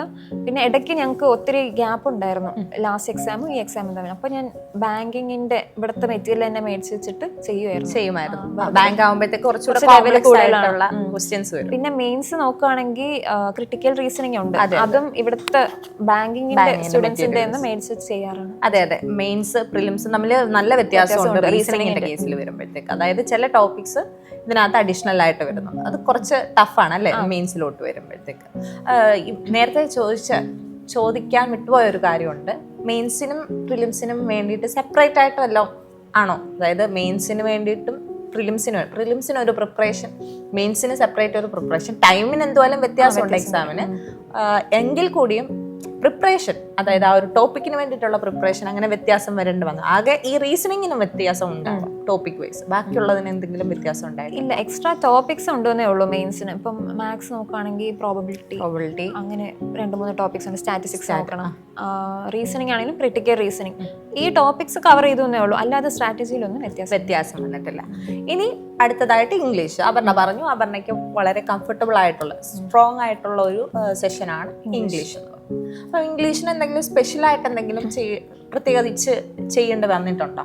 English daily പഠിക്കുമായിരുന്നു. Morning ഞാൻ അത്യാവശ്യം വായിക്കുമായിരുന്നു പണ്ടേ. അപ്പം മോർണിംഗ് എണീറ്റിട്ട് എഡിറ്റോറിയൽ അനാലിസിസ് ആണ് ചെയ്യുന്നത്. എഡിറ്റോറിയൽ അനാലിസിസ് ചെയ്യും, അല്ലെങ്കിൽ എസ്സേസ് ഒക്കെ കിട്ടും. MBA CAT ഒക്കെ എഴുതുന്ന ആ ഒരു ലെവൽ എസ്സേസ് ഒക്കെ ചെയ്ത് നോക്കാറുണ്ടായിരുന്നു. അപ്പോൾ അത് വെച്ച് നോക്കുമ്പം CGL കുറച്ച് സിമ്പിളായിരുന്നു. പിന്നെ വൊക്കാബ് പ്രീവിയസ് ഇയർ തന്നെ റിവിഷനാണ്. ഡെയിലി 2 പേജ് 3 പേജ് അങ്ങനെ വായിക്കുമായിരുന്നു. പിന്നെ ഗ്രാമർ റിവൈസ് ചെയ്യും, ഒരേ ബുക്ക് തന്നെ മൾട്ടിപ്പിൾ ടൈംസ്. അതായത് ലിമിറ്റഡ് ആയിട്ടുള്ള സോഴ്സ് വെച്ചിട്ട് ഇംഗ്ലീഷ് വളരെ സേഫ് ആയിട്ട് തന്നെ പോകുക. പിന്നെ മോക്ക് ചെയ്യുമ്പോൾ അതിനനുസരിച്ച്. ഓക്കെ. അപ്പം പറഞ്ഞു പണ്ട് തൊട്ടേ ഇതുപോലെ ആർട്ടിക്കിൾസും എസ്സേസും ഒക്കെ വായിക്കുന്ന ഒരു ശീലം. എല്ലാം വായിക്കത്തില്ല, എനിക്ക് ഇഷ്ടമുള്ള ടോപ്പിക് അതെ സെലക്ട് ചെയ്ത് വായിക്കും. വോട്ടവർ എന്നാലും വായിക്കും എന്നൊരു ശീലം ഉണ്ടല്ലോ. ഇപ്പോഴത്തുള്ള സ്റ്റുഡൻസ് മിക്ക ആൾക്കാരും അങ്ങനെ ടൈം വേസ്റ്റ് ചെയ്യാറില്ല. മാക്സിമം നമ്മൾ സോഷ്യൽ മീഡിയയിൽ ഇൻവോൾവ് ആവുന്ന സ്റ്റുഡൻസ് ആണുള്ളത്. അപ്പം ആ ഒരു അഡ്വാൻറ്റേജ് ഉണ്ട് എന്ന് മനസ്സിലായത് എപ്പോഴാണ്? എക്സാം ഈസിനെസ് വന്നത് കൊണ്ടാണോ? അതായത് എല്ലാവരും ചെയ്യാത്ത ചോദ്യം നമ്മൾ ചെയ്യുമ്പോഴാണല്ലോ നമുക്ക് അതിനകത്തൊരു അഡ്വാൻറ്റേജ് വരുന്നത്. അപ്പം ഫ്രണ്ട്സ് പിയർ ഗ്രൂപ്പ് ഉണ്ടായിരുന്നു എന്ന് പറഞ്ഞു. അപ്പം എല്ലാവരും കൂടി ഇരുന്ന് സെഷനിൽ നോക്കോ അങ്ങനെ എന്തെങ്കിലും കാര്യങ്ങളോ ചെയ്യുമ്പം എനിക്ക് അതിനകത്തൊരു അഡ്വാൻറ്റേജ് ഉണ്ട്, ഇംഗ്ലീഷിനൊരു അഡ്വാൻറ്റേജ് ഉണ്ട് എന്ന് തോന്നിയിട്ടുണ്ടോ? വൊക്കാബുലറി നോക്കുവാണെങ്കിൽ കുറച്ച് ബെറ്റർ ആയിരുന്നു എന്ന് എനിക്ക് ഫീൽ ചെയ്തിട്ടുണ്ട്. പിയർ ഗ്രൂപ്പിലൊക്കെ നോക്കുമ്പോൾ ലാംഗ്വേജ് ഹാൻഡിൽ ചെയ്യാൻ എനിക്ക് കുറച്ച് ഈസിയായിരുന്നു. അത് എനിക്ക് തോന്നുന്നു പഠിച്ച് വളർന്ന ഒരു ബാക്ക്ഗ്രൗണ്ട് അത് ഇൻഫ്ലുവൻസ് ചെയ്തിട്ടുണ്ട്. പിന്നെ ഞാൻ മോസ്റ്റ്ലി മൂവീസ് ഒന്നും അധികം കാണുന്ന ടൈപ്പല്ല. എല്ലാവരും പറയും ലൈക്ക് ഇംഗ്ലീഷ് മൂവീസ് കണ്ട വൊക്കാബ് കിട്ടും, എനിക്ക് ബുക്സ് നിന്ന് കിട്ടുന്നുണ്ടായിരുന്നു. സോ ഒരു ഹാബിറ്റിൽ നിന്ന് കിട്ടിയതാണ്. ഓക്കെ. നമ്മൾ 3 സെഷനും കഴിഞ്ഞു. ലാസ്റ്റ് ആൻഡ് ഫൈനൽ സെഷൻ എന്നാൽ എല്ലാവർക്കും ഭയങ്കര ഫിയർ ഉള്ള ഒരു സെഷനാണ് GS എന്ന് പറയുന്നത്. അപ്പം അതിൻ്റെ പ്രത്യേകത എന്ന് പറഞ്ഞു കഴിഞ്ഞാൽ കഴിഞ്ഞ ഒരു 2 വർഷം മുന്നേ വരെ വലിയ പ്രശ്നങ്ങളൊന്നും ഇല്ലാത്ത ഒരു സെഷൻ. അതായത് ആവശ്യത്തിന് ഒരു 18 ക്വസ്റ്റ്യൻസ് നമ്മൾ അറ്റൻഡ് ചെയ്താൽ തന്നെ നമ്മൾ അത്യാവശ്യം നല്ലൊരു റാങ്കിലേക്ക് എത്തുമായിരുന്നു. പക്ഷെ ഈ ഒരു റീസെന്റ് ആയിട്ടുള്ള ഒരു ടൈമിൽ വന്ന ഒരു പ്രത്യേകത എന്ന് പറഞ്ഞു കഴിഞ്ഞാൽ 25 പഠിക്കുന്ന കുട്ടികളുണ്ട് അല്ലേ? അപ്പം അതൊരു പക്ഷെ നോർമൽ ഒരു ആസ്പിരന്റിന് അത് എന്ത് ചെയ്യാൻ പറ്റത്തില്ല, അച്ചീവ് ചെയ്യാൻ പറ്റാത്തൊരു കാര്യമാണ്. കാരണം ഇതിനൊരു ഡ്രാസ്റ്റിക് ആയിട്ടൊരു ചേഞ്ച് വന്നിരിക്കുകയാണ്. അപ്പം നമ്മൾ എഫേർട്ട് ഇടേണ്ട ഒരു കാര്യം അതിനകത്ത് വളരെ വലുതാണ് അല്ലേ? ഇപ്പം GS എന്ന് പറഞ്ഞു കഴിഞ്ഞാൽ അത്രയും വാസ്റ്റ് ആയിട്ടുള്ള ഒരു ടോപ്പിക് ആയതുകൊണ്ട് തന്നെ ഒന്നേന്ന് പറഞ്ഞ് സ്റ്റാർട്ട് ചെയ്യാനുള്ള ടൈമും ഇല്ല. അപ്പൊ ഇതെങ്ങനെയാണ് നമ്മളൊന്ന് സോർട്ട് ചെയ്തെടുക്കുക? എക്സാമിന് വേണ്ടിയിട്ട് എങ്ങനെ എക്സാം ഓറിയന്റഡ് ആയിട്ട് GSനെ എങ്ങനെയാണ് നമ്മൾ പ്രിപ്പയർ ചെയ്യേണ്ടത്? GS ഒരുപാട് വാസ്റ്റായിട്ട് സിലബസ് ഉള്ളതുകൊണ്ട് എനിക്ക് തോന്നുന്നു ഒരു ലിമിറ്റഡ് ആയിട്ട് ഒരു സോഴ്സ് വെച്ചിട്ട് അത് റിവൈസ് ചെയ്യാം. അതൊരു ട്രസ്റ്റഡ് സോഴ്സ്. ഇപ്പം ഞാനൊക്കെ നോക്കുകയാണെങ്കിൽ പർമാർ അക്കാഡമിയിലാണ് ഫോളോ ചെയ്തത്. പർമാറിന്റെ യൂട്യൂബ് ക്ലാസ്സസ് ഫോളോ ചെയ്യായിരുന്നു. അത് തന്നെ വീണ്ടും റിവൈസ് ചെയ്തിട്ട് മൾട്ടിപ്പിൾ ടൈംസ് റിവൈസ് ചെയ്യും. പിന്നെ പിന്നക്കിന്റെ ഒക്കെ ബുക്ക് കിട്ടും, പ്രീവിയസ് ക്വസ്റ്റ്യൻ അത് തന്നെ റിവൈസ് ചെയ്തിട്ടുണ്ട്. PYക്കും ഈ പറയുന്ന യൂട്യൂബിന്റെ ക്ലാസ്സസും ആണ്. പിന്നെ എനിക്ക് GK ഒരു ബേസിക് ഒരു ഫൗണ്ടേഷൻ ഇട്ട് തന്നത് എനിക്ക് ഒന്ന് റേസിലെ സാർമാരാണ്. പോളിറ്റി ഒന്നും ഞാൻ ജന്മത്ത് പഠിക്കുമെന്ന് വിചാരിച്ച ടോപ്പിക്സ് ഒന്നും അല്ല. അത് history Sreerag sir, polity Mithun sir, ഇവരൊക്കെ ഇട്ട് തന്ന ബേസിലാണ് ഞാൻ പിന്നെ ബിൽഡ് ചെയ്ത് പോയത്. അപ്പം അതൊക്കെ ഭയങ്കര ഹെൽപ്ഫുൾ ആയിരുന്നു. അതെ, ബേസിക്കലി അപർണ വന്നത് സയൻസ് സ്ട്രീമിൽ നിന്ന് വരുന്ന ഒരാളാണ് അപർണ. അപ്പം അപർണയ്ക്ക് പ്രത്യേകിച്ച് നമ്മൾ സയൻസ് സ്ട്രീമിൽ നിന്ന് വരുന്ന ഒരാൾക്ക് ഒരിക്കലും ഈ പറയുന്ന GK ഒറ്റ കംഫർട്ടബിൾ ആയിട്ടുള്ള പാർട്ടല്ല. അതുകൊണ്ട് അത് വലിയൊരു അഡ്വാൻറ്റേജ് ആയിരുന്നു. ഇവിടുത്തെ ഒരു മെന്റർഷിപ്പ് എന്ന് പറയുന്നത് ഫാക്കൽറ്റീസിന്റെ ഹെൽപ്ഫുൾ ആയിരുന്നു. ഓക്കെ അപർണ, അപ്പം നമ്മുടെ എക്സാമിന്റെ കേസിലോട്ട് വരാം. അപ്പം ആദ്യം പ്രിലിംസ് പിന്നെ മെയിൻസ് അങ്ങനെ ആയിരുന്നല്ലോ നമ്മുടെ പാറ്റേൺ. അപ്പം ആദ്യം പ്രിലിംസ് എന്തായാലും അത്രയും കോൺഫിഡന്റ് ആയിട്ട് ഇത്രയും നാൾ കൊണ്ട് എഴുതുന്ന ആൾ എന്തായാലും അത്രയും കോൺഫിഡന്റ് ആയിട്ട് തന്നെ ആയിരിക്കും എഴുതുന്നത്. അപ്പൊ ഈ ലാസ്റ്റ് ഇയറിലെ ഒരു പ്രത്യേകത എന്ന് പറഞ്ഞു കഴിഞ്ഞാൽ കട്ട് ഓഫ് വളരെ കൂടുതലാണ്. എക്സ്പെക്ട് ചെയ്തത് ഒരു 140, 135 ആ റേഞ്ച് ആണെങ്കിൽ കൂടി കട്ട് ഓഫ് വളരെ കൂടുതലായിരുന്നു അല്ലേ? അപ്പൊ അന്നേരം ഒരു ഫിയർ ഉണ്ടായിട്ടുണ്ടായിരുന്നോ അപർണയ്ക്ക്? ഈ ഇയറിൽ എനിക്ക് തോന്നുന്നു ആദ്യത്തെ എക്സാം നടത്തുന്ന സെലക്ഷൻ പോസ്റ്റാണ്. സെലക്ഷൻ പോസ്റ്റ് CHSൽ CGL അങ്ങനെ. അപ്പം മോക്ക് ചെയ്യുമ്പോഴും ഞാൻ കൺസിസ്റ്റൻ്റ് ആയിട്ട് 175 ആ റേഞ്ചിൽ ചെയ്യുന്നുണ്ടായിരുന്നു. അപ്പം പ്രിലിംസ് എനിക്ക് വലിയ കുഴപ്പമില്ലായിരുന്നു. സെലക്ഷൻ പോസ്റ്റ് ആണെങ്കിലും ഞാൻ 174 അറ്റംപ്റ്റ് ഉണ്ടായിരുന്നു എനിക്ക് സ്കോർ. അപ്പം അത് വെച്ച് നോക്കുമ്പോൾ സെലക്ഷൻ പോസ്റ്റിൽ എനിക്ക് കിട്ടും എന്നുള്ളൊരിതൊക്കെ ഉണ്ടായിരുന്നു. അപ്പം അതുകൊണ്ട് പ്രിലിംസ് വലിയ വിഷയമില്ല. എനിക്ക് മെയിൻസ് ആണ് പേടിയായിരുന്നത്. അപ്പം മെയിൻസിന്റെ ഒരു പ്രിപ്പറേഷനിലോട്ട് വരുമ്പോൾ പ്രിലിംസിന് കൊടുക്കുന്ന രീതിയിലല്ല നമ്മൾ മെയിൻസിലോട്ട് വരുമ്പോൾ. മെയിൻസിന്റെ എക്സാം ഒരു 2 മണിക്കൂർ 2-2.5 മണിക്കൂറോളം വരുന്ന എക്സാമാണ്. അപ്പൊ എക്സാമിന് നമുക്ക് എന്തായാലും മോക്കും ചെയ്യേണ്ടത് കൺസിസ്റ്റന്റ് ആയിട്ട് ചെയ്യുകയും വേണം. അപ്പം ആ ഒരു മെയിൻസിന്റെ എക്സാം എടുക്കാറായപ്പോഴത്തേക്കും ഫോക്കസ് ചെയ്തത് കൂടുതൽ മോക്ക് ചെയ്യുന്നതിലായിരുന്നു അതോ ഈ പറയുന്ന ബേസിക്സ് വീണ്ടും വീണ്ടും റിവൈസ് ചെയ്യുന്നതിലായിരുന്നു? എന്തിനകത്തായിരുന്നു കൂടുതൽ സ്റ്റിക്ക് ഓൺ ചെയ്തത്? അല്ലെങ്കിൽ ഡെയിലി എത്ര മോക്സ് ഒക്കെ ചെയ്യുമായിരുന്നു? മെയിൻസ് വന്നപ്പം ഡെയിലി 2 മോക്സ് എന്തായാലും ചെയ്യുമായിരുന്നു. മൂന്നാമത്തത് ടൈം ഉണ്ടെങ്കിൽ അങ്ങനെ ഒരു ഇതായിരുന്നു. റിവിഷൻ ഈക്വലി ഇമ്പോർട്ടൻ്റ് ആണ് മെയിൻസ് വരുമ്പോൾ. കാരണം നമ്മൾ മോക്ക് മാത്രം ചെയ്തിട്ട് കാര്യമില്ല, എല്ലാം റിവൈസ് ചെയ്ത് എല്ലാം നമ്മൾ ഇതായിട്ട് പോയിട്ടേ കാര്യമുള്ളൂ. അപ്പോൾ മെയിൻസ് തരുന്ന സമയത്ത് മോക്കും റിവിഷനും രണ്ടും ഒരേപോലെ കൊണ്ടുപോയി. പിന്നെ ഒരുപാട് സ്ട്രെസ്ഫുൾ ആയിട്ടുള്ള സിറ്റുവേഷൻ ഒന്നും ഫേസ് ചെയ്യാതിരിക്കാൻ അങ്ങനെയൊക്കെ മാക്സിമം ട്രൈ ചെയ്തിട്ടുണ്ട്. അപ്പം പറഞ്ഞ പോലെ തന്നെ മെയിൻസിന്റെ ഒക്കെ ആ ടൈം ഒക്കെ ആകുമ്പോഴത്തേക്കും നമ്മൾ ഭയങ്കര സ്ട്രെസ്സാണ് അല്ലേ, സ്ട്രെസ്സാണ്, പ്രഷറുണ്ട്, സെൽഫായിട്ടൊരു പ്രഷർ തോന്നാറുണ്ട്, നമ്മൾ തന്നെ ഒരു പ്രഷർ കൊടുക്കാറുണ്ട് അല്ലേ. അപ്പൊ ആ ഒരു ടൈമിൽ എന്തെങ്കിലും എക്സ്ട്രാ കരിക്കുലർ ആക്ടിവിറ്റീസോ അല്ലെങ്കിൽ എന്തെങ്കിലും മറ്റുള്ളവരുമായിട്ട് എന്തെങ്കിലും സോഷ്യലൈസ് ചെയ്യുന്നതോ അങ്ങനെ എന്തെങ്കിലും കാര്യത്തിൽ ഇൻവോൾവ് ചെയ്തിട്ടുണ്ടായിരുന്നോ? സോഷ്യൽ മീഡിയ ഞാൻ എൻറ്റയർ ജേർണിയിൽ സോഷ്യൽ മീഡിയ എല്ലാം ഡീആക്ടിവേറ്റഡ് ആണ്. വാട്സപ്പ് പോലും യൂസ് ചെയ്യത്തില്ലായിരുന്നു. പിന്നെ എനിക്ക് ഭയങ്കര ഹെൽപ്ഫുൾ ആയിട്ട് തോന്നിയെന്ന് പറഞ്ഞാൽ ഇവിടുത്തെ തന്നെ ഫ്രണ്ട് സർക്കിൾ, ട്രിവാൻഡ്രം റേസിലെ ഫ്രണ്ട് സർക്കിൾ എല്ലാവരും ലൈക്ക് മൈൻഡഡ് ആൾക്കാരാണ്, ഭയങ്കര കരിയർ ഡ്രിവൻ ഫോക്കസ്ഡ് ആണ്. ഞാൻ പറഞ്ഞു എല്ലാവർക്കും ഓക്കെ ജോലിയായി. അപ്പം ഞങ്ങൾ ചെയ്യുന്നതാണ് എല്ലാ സെക്കൻഡ് സാറ്റർഡേയ്സും ഞങ്ങൾ ടർഫ് എടുത്ത് ക്രിക്കറ്റ് കളിക്കാൻ പോവുക, ഷട്ടിൽ കളിക്കുക, അങ്ങനെയൊക്കെ ഉണ്ടായിരുന്നു. അപ്പം അത് നല്ല ഹെൽപ്ഫുൾ ആയിരുന്നു. പോസിറ്റീവായിട്ട് ഒത്തിരി ബെനിഫിറ്റ്സ് ഉണ്ട്, നല്ല ബെനിഫിറ്റ്സ് ഉണ്ടായിരുന്നു. സ്ട്രെസ് റിലീഫും ആണ്. അങ്ങനെ അപ്പം അതിനൊക്കെ അവരോട് ഭയങ്കര ഫോക്കസ്ഡ്, ഓൺലി സ്റ്റഡീസ് മാത്രമല്ല. ഇവിടെ വരുമ്പോൾ ഫുള്ളി സ്റ്റഡീസ് ആണ്. എന്നാൽ ഞങ്ങൾ തന്നെ സ്വന്തമായിട്ട് ഇങ്ങനെ ഡെസിഗ്നേറ്റ് ചെയ്ത് പ്ലാൻ ചെയ്ത് ബ്രേക്ക് എടുത്ത് ഔട്ടിങ്ങിനൊക്കെ പോകും. അതായത് നമ്മുടെ ഒരു സ്ട്രെസ് റിലീഫിന് വേണ്ടിയിട്ടുള്ള കാര്യങ്ങളും നിങ്ങൾ ഹെൽപ്ഫുൾ ആയിട്ട് ചെയ്യാം. ഓക്കെ. അപ്പം ഈ പറയുന്ന പ്രിപ്പറേഷനിൽ ഇവരെല്ലാം ഹെൽപ്പ് ചെയ്തിട്ടുണ്ടായിരുന്നു അല്ലെ? നമ്മൾ ഒറ്റയ്ക്ക് ചെയ്യുന്ന പോലെ അല്ല, മറ്റൊരു ഹെൽപ്പ് കൂടെ ഉണ്ട്. അപ്പം ചിലരാണെങ്കിൽ ചിലരുടെ പ്രിപ്പറേഷൻ രീതികൾ എന്ന് പറഞ്ഞു കഴിഞ്ഞാൽ സെൽഫായിട്ട് ഇരുന്ന് പ്രിപ്പയർ ചെയ്യുന്ന ആൾക്കാർ കാണും, പിയർ ഗ്രൂപ്പിലിരുന്ന് പ്രിപ്പയർ ചെയ്യുന്ന. അപർണയുടെ കേസിൽ നേരത്തെ പറഞ്ഞ പോലെ തന്നെ പിയർ ഗ്രൂപ്പ് ഉണ്ടായിരുന്നു എന്ന് പറഞ്ഞു. അപ്പം അപർണയുടെ ഒരു അഡ്വൈസിൽ ഏതായിരിക്കും ബെറ്റർ? അതായത് പിയർ ഗ്രൂപ്പിൽ ഇരിക്കുന്നതാണോ കുറച്ചുകൂടെ ബെറ്റർ, അതോ സെൽഫായിട്ട് പ്രിപ്പയർ ചെയ്ത് ഇങ്ങനെ ഒരിടത്തിരുന്ന് പ്രിപ്പയർ ചെയ്യുന്നതാണ്? അത് ഓരോന്നിൻ്റെതായ ബെനിഫിറ്റ്സ് ഉണ്ട്. സ്റ്റിൽ അപർണയുടെ ഒരു അഭിപ്രായത്തിൽ ഈ പറയുന്ന സ്ട്രെസ്, ഒറ്റയ്ക്കിരുന്ന് പഠിക്കുന്ന ഒരാൾക്ക് സ്ട്രെസ് മാനേജ് ചെയ്യാൻ ഭയങ്കര ബുദ്ധിമുട്ടായിരിക്കും. അത് ഈ ഒരു പിയർ ഗ്രൂപ്പിൽ വരുന്ന കേസിലേക്ക് വരുമ്പോഴത്തേക്ക് കുറച്ചുകൂടെ റിലീഫ് കിട്ടുന്നുണ്ട് അല്ലേ? അപ്പം അപർണയുടെ ഒരു അഡ്വൈസിൽ ഏതായിരിക്കും ബെറ്റർ നമ്മുടെ ഈ പറയുന്ന എക്സാമിന്? ഇതുപോലൊരു എക്സാം നാഷണൽ ഫുള്ളി ഒരു ഭയങ്കര കോമ്പറ്റീഷൻ ഉള്ള ഒരു എക്സാം അല്ലേ? അറിയാം, നമ്മളുടെ ലാസ്റ്റ് ഇയറിൽ വേക്കൻസി കൂടുതലാണെങ്കിൽ കൂടിയോ അത്രയും വേക്കൻസി കൂടിയിട്ടും കട്ട് ഓഫ് ഇത്രയും കൂടാൻ കാരണം എന്ന് പറയുന്നത് ഇത്രയും കോമ്പറ്റീഷൻ കൂടുതലുള്ളത് കൊണ്ടാണ്.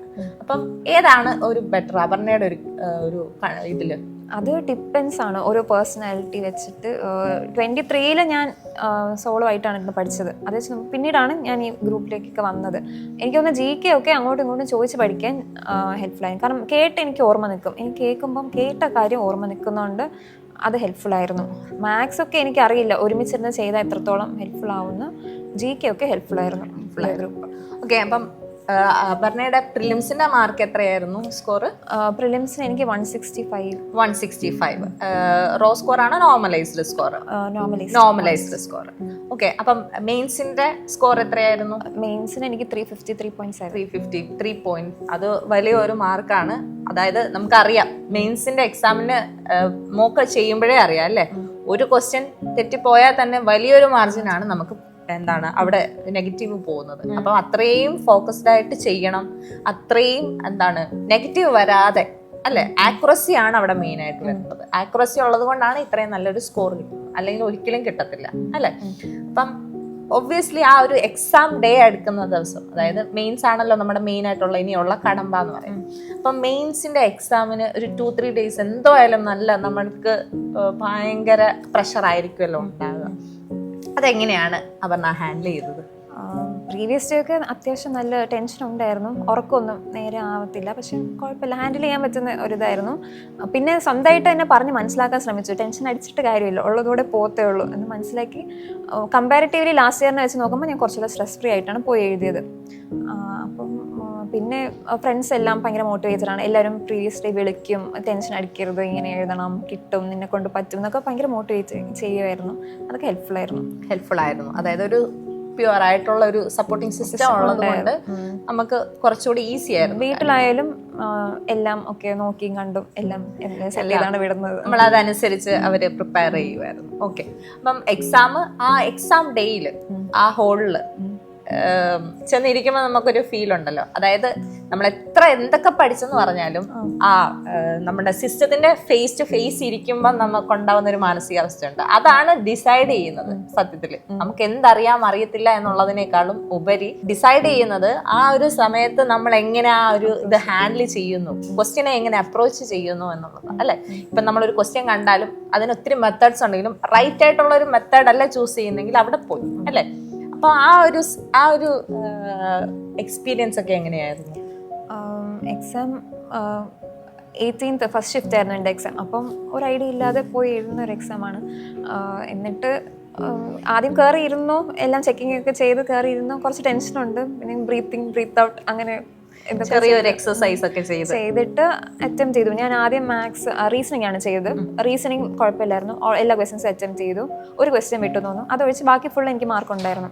മാത്സിലേക്ക് വന്നപ്പോൾ ഇനിഷ്യലി അറ്റംപ്റ്റ് ചെയ്ത ക്വസ്റ്റ്യൻസ് ഒക്കെ ഈസി ആയിരുന്നു. ഇടയ്ക്ക് 1-2 ക്വസ്റ്റ്യൻസ് കുറച്ച് കാൽക്കുലേറ്റീവ് ആയിട്ട് ഫീൽ ചെയ്തു, അത് സ്കിപ്പ് ചെയ്തിട്ട് വീണ്ടും രണ്ടാമത് വന്നപ്പോൾ ഒരു 3 ക്വസ്റ്റ്യൻസ് ഉണ്ടായിരുന്നു. അത് ഞാൻ എത്ര ചെയ്തിട്ടും കിട്ടുന്നില്ല. എന്നിട്ട് പിന്നെ കുറെ ട്രൈ ചെയ്തു, കിട്ടുന്നില്ല. അങ്ങനെ എൻ്റെ 3 ക്വസ്റ്റ്യൻസ് പോയി എന്നൊരിതിൽ അടുത്ത സെക്ഷനിലേക്ക് കയറി. ഇംഗ്ലീഷ് നല്ല എളുപ്പമായിരുന്നു, ഫുൾ അറ്റംപ്റ്റ് ചെയ്തു. സ്കോറും ഫുൾ ഉണ്ടായിരുന്നു. GKയും കുറച്ച് ടഫായിരുന്നു, പക്ഷെ അറിയുന്നുള്ള മാത്രമേ കുത്തിയുള്ളൂ. ഒരു ക്വസ്റ്റ്യൻ തെറ്റി, ബാക്കിയെല്ലാം ഫുള്ളായിരുന്നു. അങ്ങനെയായിരുന്നു പോയത്. എന്നിട്ട് അത് കഴിഞ്ഞ് വീട്ടിലേക്കൊക്കെ വീട്ടിൽ വിളിച്ചപ്പോൾ എൻ്റെ മാത്സ് 3 ക്വസ്റ്റ്യൻ പോയി. അപ്പം അമ്മയ്ക്ക് നല്ല വഴക്കായിരുന്നു, എന്താ നോക്കി ചെയ്യണ്ടേ എന്നൊക്കെ. അത് കുറച്ച് കാൽക്കുലേറ്റ് ആയി, അങ്ങനെ പോയി. എന്നിട്ട് പിന്നെ ടൈപ്പിംഗ് ഓക്കെ ആയി, വെളിയിലിറങ്ങി പിന്നെ തമ്മിൽ ഡിസ്കസ് ചെയ്തു. അപ്പം മാത്സ് കുറച്ച് പാടായിരുന്നു, അങ്ങനെയൊക്കെ ഒരു ഫീഡ്ബാക്ക് ഉണ്ട്, പക്ഷെ നമുക്ക് ട്രസ്റ്റ് ചെയ്യാൻ പറ്റത്തില്ല. എന്നിട്ട് ഡിസ്കസ് ചെയ്തപ്പം മനസ്സിലായി മാത്സ് കുറച്ച് ടഫായിരുന്നു, ഒരു 3 ക്വസ്റ്റ്യൻസ് വിട്ടു എന്നൊക്കെ മനസ്സിലായി. അതായിരുന്നു എൻ്റെ ഹെഡിൽ സ്റ്റക്ക് ഓൺ ചെയ്ത് നിന്നത്. ആ 3 ക്വസ്റ്റ്യൻസ് പോയി ആ ഒരു സാധനം ഉണ്ടായിരുന്നു. അത് എന്നിട്ട് സ്കോർ വന്നപ്പോഴും എനിക്ക് നോക്കാൻ പേടി. ഒരു 3 ക്വസ്റ്റ്യൻസ് എല്ലാവരും ചോദിക്കും does that make A difference, but എനിക്കത് കുറച്ച് ഡിഫറൻസ്. പിന്നെ 3 ക്വസ്റ്റ്യൻ എന്ന് പറയുമ്പോൾ 9 മാർക്സ് ആണ്, റാങ്ക് പോകുന്ന ഇതറിയില്ല. പിന്നെ സ്കോറൊക്കെ വന്നപ്പോഴാണ് മനസ്സിലായത് ആ 3 ക്വസ്റ്റ്യൻസ് സ്കിപ്പ് ചെയ്യുന്നതായിരുന്നു ഏറ്റവും ബെസ്റ്റ് ചോയ്സ്. അത് ചെയ്ത് തെറ്റിക്കുന്നേക്കാളും സ്കിപ്പ് ചെയ്യുക. കുറച്ച് കാൽക്കുലേറ്റീവ് ആയിരുന്നു, എല്ലാവർക്കും ടഫ് ആയിരുന്നു. ഫുള്ളുള്ളവരുണ്ട്, ഇല്ലാന്നല്ല, പക്ഷെ എനിക്ക് അത് സ്കിപ്പ് ചെയ്യുന്നതായിരുന്നു ബെസ്റ്റ് ചോയ്സ്. ഈ 3 ക്വസ്റ്റ്യൻ വെച്ചോണ്ടിരുന്ന് ബാക്കിയെല്ലാം അറ്റൻഡ് ചെയ്തു എന്നുള്ളത് ഞാൻ അങ്ങ് മറന്നുപോയി. പക്ഷെ അതായിരുന്നു സത്യം. ഇത് വിട്ടുന്നെങ്കിൽ ബാക്കിയെല്ലാം ഞാൻ വൃത്തി അറ്റൻഡ് ചെയ്തു, അതിന്റെ സ്കോറാണ്. അതായത് ആ ഒരു ചിലരുണ്ട് ആ ഒരു എക്സാം ഹോളിൽ ഇതേപോലുള്ള കാൽക്കുലേറ്റീവ് ക്വസ്റ്റ്യൻസ് കാണുമ്പോഴത്തേക്കും മൊത്തത്തിൽ കോൺഫിഡൻസ് പോയിട്ട് ബാക്കിയുള്ള സെഷനും അത് എഫക്ട് ചെയ്യുന്ന ആൾക്കാരുണ്ട്. പക്ഷെ അത് ഹാൻഡിൽ ചെയ്ത് അത് റൈറ്റ് ആയിട്ട് ഇതാണ് സ്കിപ്പ് ചെയ്യേണ്ടതെന്ന് റിയലൈസ് ചെയ്യുന്നത് തന്നെ ഒരു വലിയ പാഠമല്ലേ, നമ്മുടെ ആ ഒരു എക്സ്പീരിയൻസിൽ നിന്ന് കിട്ടുന്നത്. അല്ലാതെ നമുക്കൊരു പെട്ടെന്നൊരു ദിവസം ചെന്നിട്ട് ഒരു മോക്ക് ചെയ്യുമ്പോഴോ അല്ലെങ്കിൽ എക്സാം ഹോളിൽ ഇരിക്കുമ്പോഴോ പെട്ടെന്ന് നമുക്ക് ഫിൽട്ടർ ചെയ്തെടുക്കാനുള്ള ഒരു ബുദ്ധിമുട്ടുണ്ട്. അത് കിട്ടിയത് പ്യുവർലി നമുക്ക് മോക്കിന്ന് ചെയ്യുന്നത് കൊണ്ടാണ്. മോക്കിന്റെ കാര്യം ചോദിച്ചപ്പോഴാണ് ഫുള്ളി ഒരു മോക്ക് തന്നെയാണോ സ്റ്റിക്ക് ഓൺ ചെയ്തത്? മൾട്ടിപ്പിൾ സോഴ്സ് ആണ്. എങ്ങനെ നോക്കിയാലും 2 സോഴ്സ് കൺസിസ്റ്റന്റ് ആയിട്ട് ഫുള്ള് ചെയ്ത് തീർത്തിട്ടാണ് പോയത്. അതായത് ടഫ് ആയിട്ടുള്ള മോക്കുകൾ പിവയ്ക്ക് കൂടാതെ ടഫ് ആയിട്ടുള്ള മോക്കുകൾ ചെയ്തിട്ട് ആണ് പോയത്. ഓക്കെ, അപ്പൊ മോക്കിന്റെ ഇമ്പോർട്ടൻസ് ഇപ്പൊ അപർണ പറഞ്ഞ പോലെ ഇപ്പം ആ ഒരു സിറ്റുവേഷൻ ഹാൻഡിൽ ചെയ്തത് ആ ഒരു ധൈര്യം വന്നത് നമുക്ക് എന്തുവായാലും മോക്ക് ചെയ്യുന്നതിലൂടെ തന്നെയാണ് അല്ലെ. അതൊരു വലിയൊരു അഡ്വാൻറ്റേജ് ആണ്. എക്സാമിന്റെ ഒരു ഇതിന്റെ ഇടയിൽ തന്നെയാണല്ലോ പോസിറ്റീവ് പ്രിഫറൻസും കാര്യങ്ങളൊക്കെ. അപ്പം അപർണയുടെ ഏറ്റവും ഡ്രീം ആയിട്ടുള്ള ഒരു പോസ്റ്റ് തന്നെ ആയിരുന്നോ ഇത്, അതോ ഇതിനകത്ത് വെച്ച പോസ്റ്റുകളിൽ ഒരെണ്ണം മാത്രമാണോ ഇത്?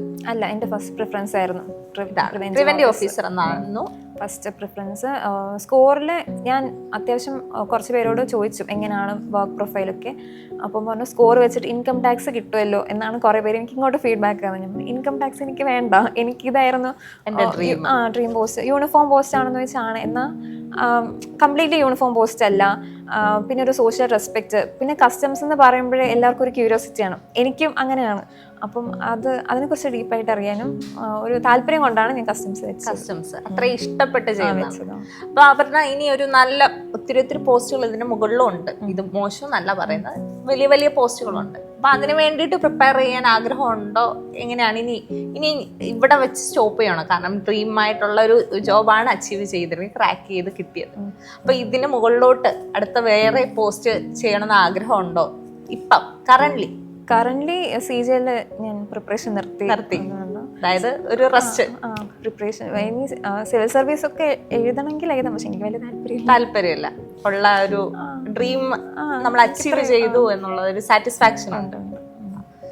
അതുപോലെ തന്നെ ഈ ഒരു ഹോൾ ജേർണി അല്ലെ, ഒരു വലിയൊരു ജേർണി ആയിരുന്നു അല്ലെ. ഈ ഒരു ഹോൾ ജേർണിയിൽ നമ്മൾ ചെയ്യാൻ പാടില്ലാത്ത കുറച്ച് കാര്യങ്ങളുണ്ട് അല്ലെ. നമ്മൾ ആദ്യം ഡിസ്കസ് ചെയ്തതുപോലെ തന്നെ കുറച്ച് കാര്യങ്ങളാണ്.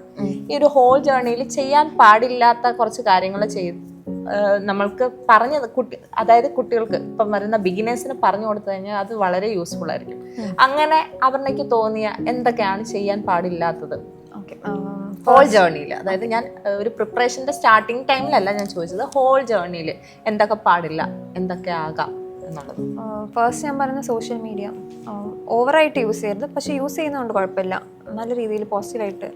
കാരണം ടൈം പോകുന്ന അറിയത്തില്ല, ഒത്തിരി ടൈം ഇങ്ങനെ കണ്ടു തീർക്കരുത്. പിന്നെ ഞാൻ പറയുന്നത് ഇങ്ങനെ ഒരു കോമ്പറ്റേറ്റീവ് എക്സാം പ്രിപ്പയർ ചെയ്ത് ക്രാക്ക് ചെയ്യാൻ you don't need to be special. ഭയങ്കര സ്പെഷ്യൽ ആവേണ്ട ആവശ്യമൊന്നുമില്ല. You have to be something that others aren't. എന്ന് പറഞ്ഞാൽ നിങ്ങൾ കൺസിസ്റ്റന്റ് ആയിട്ട് ഹാർഡ് വർക്ക് ചെയ്ത് ഡെഡിക്കേറ്റഡ് ആയിട്ട് പഠിച്ചാൽ കിട്ടാവുന്നുള്ളതേ ഉള്ളൂ. അതെ, ആ ഒരു പെർട്ടിക്കുലർ വേർഡ് ആണ് ഇമ്പോർട്ടന്റ്. കൺസിസ്റ്റൻസിയിലാണ് കാര്യം ഇരിക്കുന്നത്. അപ്പോൾ തുടങ്ങുമ്പോൾ എല്ലാവർക്കും ഭയങ്കര ആവേശം, പിന്നെ അങ്ങോട്ട് അത് ഡ്രോപ്പ് ചെയ്യും. ഞാൻ കണ്ടിട്ടുള്ള എൻ്റെ ഫ്രണ്ട്സും ഞാൻ ഉൾപ്പെടെയുള്ള എല്ലാവരും തുടങ്ങിയ അതേ എനർജിയിലാണ് എൻഡിലും നിന്നിട്ടുള്ളത്. അങ്ങനെയുള്ളവർക്കേ കിട്ടത്തുള്ളൂ.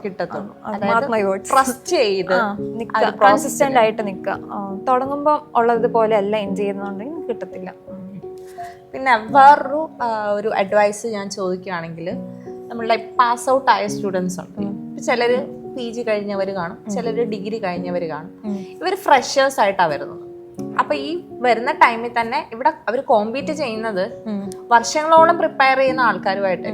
അപ്പം അവർക്ക് വരുന്ന കുട്ടികൾ ഫ്രഷേഴ്സിന് ചിലപ്പോൾ ആ ഒരു സീരിയസ്നെസ് അറിയത്തില്ല. അപ്പൊ അങ്ങനെയുള്ള സ്റ്റുഡൻസിന് കൊടുക്കാൻ പറ്റുന്ന ഒരു അഡ്വൈസ് എന്താ? അതായത് ഇവർ കോമ്പീറ്റ് അവരുടെ ആ സീരിയസ്നെസ് ഇവർക്ക് അറിയത്തില്ല. അപ്പം എങ്ങനെയുള്ള ഒരു എൻവയോൺമെന്റിലേക്കാണ് വരുന്നതെന്നുള്ള ഒരു ഐഡിയ അവർക്കില്ല. അപ്പൊ അങ്ങനെയുള്ള സ്റ്റുഡൻസിന് നമുക്ക് കൊടുക്കാൻ പറ്റുന്ന ഒരു അഡ്വൈസ് എന്താ? അഡ്വൈസ് എന്തെന്ന് വെച്ചാൽ, നിങ്ങൾ മോട്ടിവേറ്റഡ് ആണ്, അല്ലെങ്കിൽ നിങ്ങൾക്ക് ഇത് വേണം എന്നുള്ള ഒരു ഡിറ്റർമിനേഷൻ നിങ്ങൾക്ക് ഉണ്ടെങ്കിൽ ഈസിലി ക്രാക്ക് ചെയ്യാന്നുള്ളൂ. പിന്നെ ഞാൻ പറഞ്ഞ പോലെ എനിക്ക് ഇവിടെ വന്ന് പഠിക്കുമ്പോഴാണ് ഞാൻ കുറച്ച് കൂടുതൽ പ്രൊഡക്റ്റീവ് ആവുന്നത്. കാരണം ഇവിടെ നമ്മൾ നോക്കുമ്പോൾ ചുറ്റും എല്ലാവരും ഇരുന്ന് പഠിക്കും. അപ്പോൾ നമുക്ക് അങ്ങനെ പഠിക്കാതിരിക്കാൻ തോന്നത്തില്ല. അപ്പം മനസ്സിലാവും കോമ്പറ്റീഷൻ ചില്ലറയല്ല എന്ന് മനസ്സിലാവും. അങ്ങനെയാണ് ഞാനിന്ന് പഠിച്ചത്. നിങ്ങൾക്ക് വേണമെന്ന് വിചാരിച്ച് ഡിറ്റർമിൻഡ് ആയിട്ട് വന്ന് പഠിക്കുകയാണെങ്കിൽ ഭയങ്കര ഹെൽപ്ഫുൾ ആയി. നമ്മുടെ ഫസ്റ്റ് സ്റ്റെപ്പ് തൊട്ട് ലാസ്റ്റ് സ്റ്റെപ്പ് വരെ നമ്മുടെ ഗോൾ ആണ് മെയിൻ. അതിനാണ് ഫസ്റ്റ് പ്രയോറിറ്റി കൊടുക്കേണ്ടതല്ലേ. അങ്ങനെ പഠിക്കുമ്പോൾ മാത്രമേ നമ്മൾ ആ ഒരു ഗോളിലോട്ട് അച്ചീവ് ചെയ്താൽ തന്നെ അതിന്റെ ഒരു സന്തോഷം മൊത്തത്തിൽ പൂർണ്ണമായിട്ട് കിട്ടത്തുള്ളൂ. അല്ലെങ്കിൽ എന്തെങ്കിലും ഒന്ന് കിട്ടിപ്പോവുക എന്നതിലുപരി നമ്മുടെ ജീവിതം മൊത്തം നമ്മൾ കൊണ്ടു നടക്കേണ്ട ഒരു സാധനമാണ് അല്ലേ ഒരു ജോലി എന്ന് പറയുന്നത്. അപ്പൊ അതിന്റെ ഒരു ഇമ്പോർട്ടൻസ് മനസ്സിലാക്കിയിട്ട് അത്രയും എന്താണ് പ്രയോറിറ്റീസ് അതിന് കൊടുക്കണം അല്ലെ, മറ്റുള്ളതിനേക്കാളും പ്രയോറിറ്റീസ്. അതെ, കുറച്ച് സാക്രിഫൈസ് ഒക്കെ വേണ്ടി വരും, പക്ഷെ at the end it's worth it. അതെ. അപ്പം അപർണ പറഞ്ഞ പോലെ അപർണയുടെ ഹോൾ ലൈഫിൽ നമ്മൾ കാണുമ്പം കളർഫുൾ ആയിട്ട് നമ്മൾ കാണുമ്പോൾ എന്താണ് ഒരു എക്സാം ക്രാക്ക് ചെയ്തു, ഇന്ന ജോലി, ഇന്ന പോസ്റ്റ്, യൂണിഫോം പോസ്റ്റ് എന്ന് കാണുമ്പോൾ എല്ലാവർക്കും വളരെ സന്തോഷമാണ്. പക്ഷെ ഇതിന്റെ പുറകിൽ എത്രത്തോളം പെയിൻ ഉണ്ട്, സ്ട്രഗിൾ ഉണ്ട്, അല്ലെങ്കിൽ നമ്മൾ അനുഭവിച്ച് എത്രത്തോളം സാക്രിഫൈസ് ഉണ്ടെന്ന് ആരും കാണാറില്ല അല്ലേ. അപ്പൊ ആ ഒരു ഹോൾ ജേർണിയിൽ അതിന്റെ ആ ഒരു ടൈം പീരീഡ് കൂടുന്നതനുസരിച്ച് അത് നമ്മൾ അനുഭവിക്കുന്ന അതിന്റെ ആ ഒരു സ്ട്രെങ്ത് കൂടിക്കൊണ്ടേ തന്നെ ആയിരിക്കും അല്ലെ. അപ്പൊ അതൊക്കെ ഹാൻഡിൽ ചെയ്ത് ഇത് ക്രാക്ക് ചെയ്യുമ്പം നമുക്കുണ്ടാവുന്ന ഒരു ഫീല്. അപ്പൊ അത് പറഞ്ഞപ്പം റിസൾട്ട് വന്ന ദിവസം എങ്ങനെയായിരുന്നു, ഓർമ്മയുണ്ടോ? എവിടെയായിരുന്നു റിസൾട്ട് വന്നത്? രാത്രി ഒരു 12:30 ഒക്കെ എനിക്ക് ഓർമ്മയുണ്ട്. മിഡ് നൈറ്റ് ആണ് 12th മാർച്ച് 13th മാർച്ച് അതിന്റെ ഇടയ്ക്കുള്ള ഒരു ടൈം പീരീഡിലാണ് റിസൾട്ട് വന്നത്.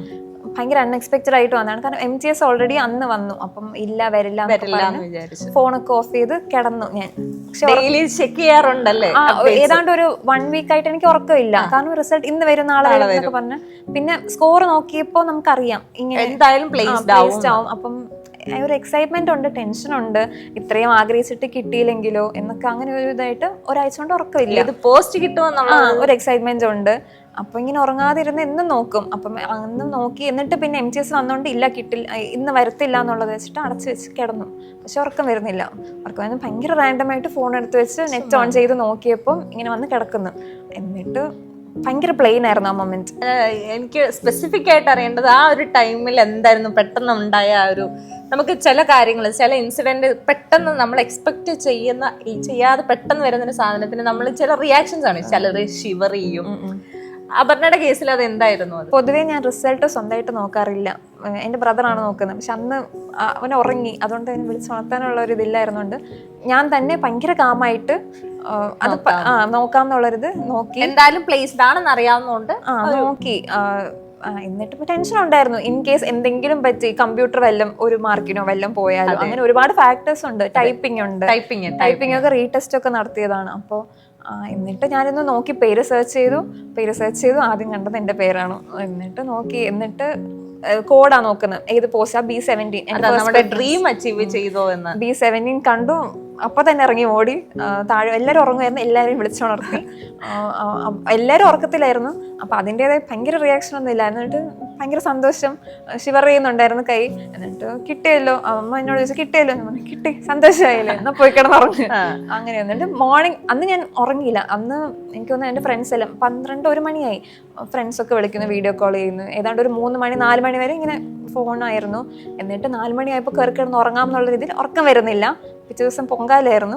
അതേപോലെ എണീറ്റ് കുളിച്ച് പൊങ്കാലയ്ക്ക് പോയി. എന്നിട്ട് പിന്നെ അന്ന് മൊത്തം ഫോൺ കോൾസ് അങ്ങനെയൊക്കെ. ഐശ്വര്യമായിട്ടൊരു പൊങ്കാല, ഭയങ്കര ഒരു ബ്ലെസ്സിങ് ആണ് അല്ലേ, നമുക്ക് വേണ്ടി വിധിച്ച പോലെ അല്ലേ. നമ്മള് നമ്മൾ ഈ ഒരു ഹോൾ ജേർണി പറയുമ്പോഴും ചിലരുടെ കേസിൽ സ്പിരിച്വാലിറ്റിയും ഒരുമിച്ച് കൊണ്ടുപോകുന്ന ആൾക്കാരുണ്ട് അല്ലേ.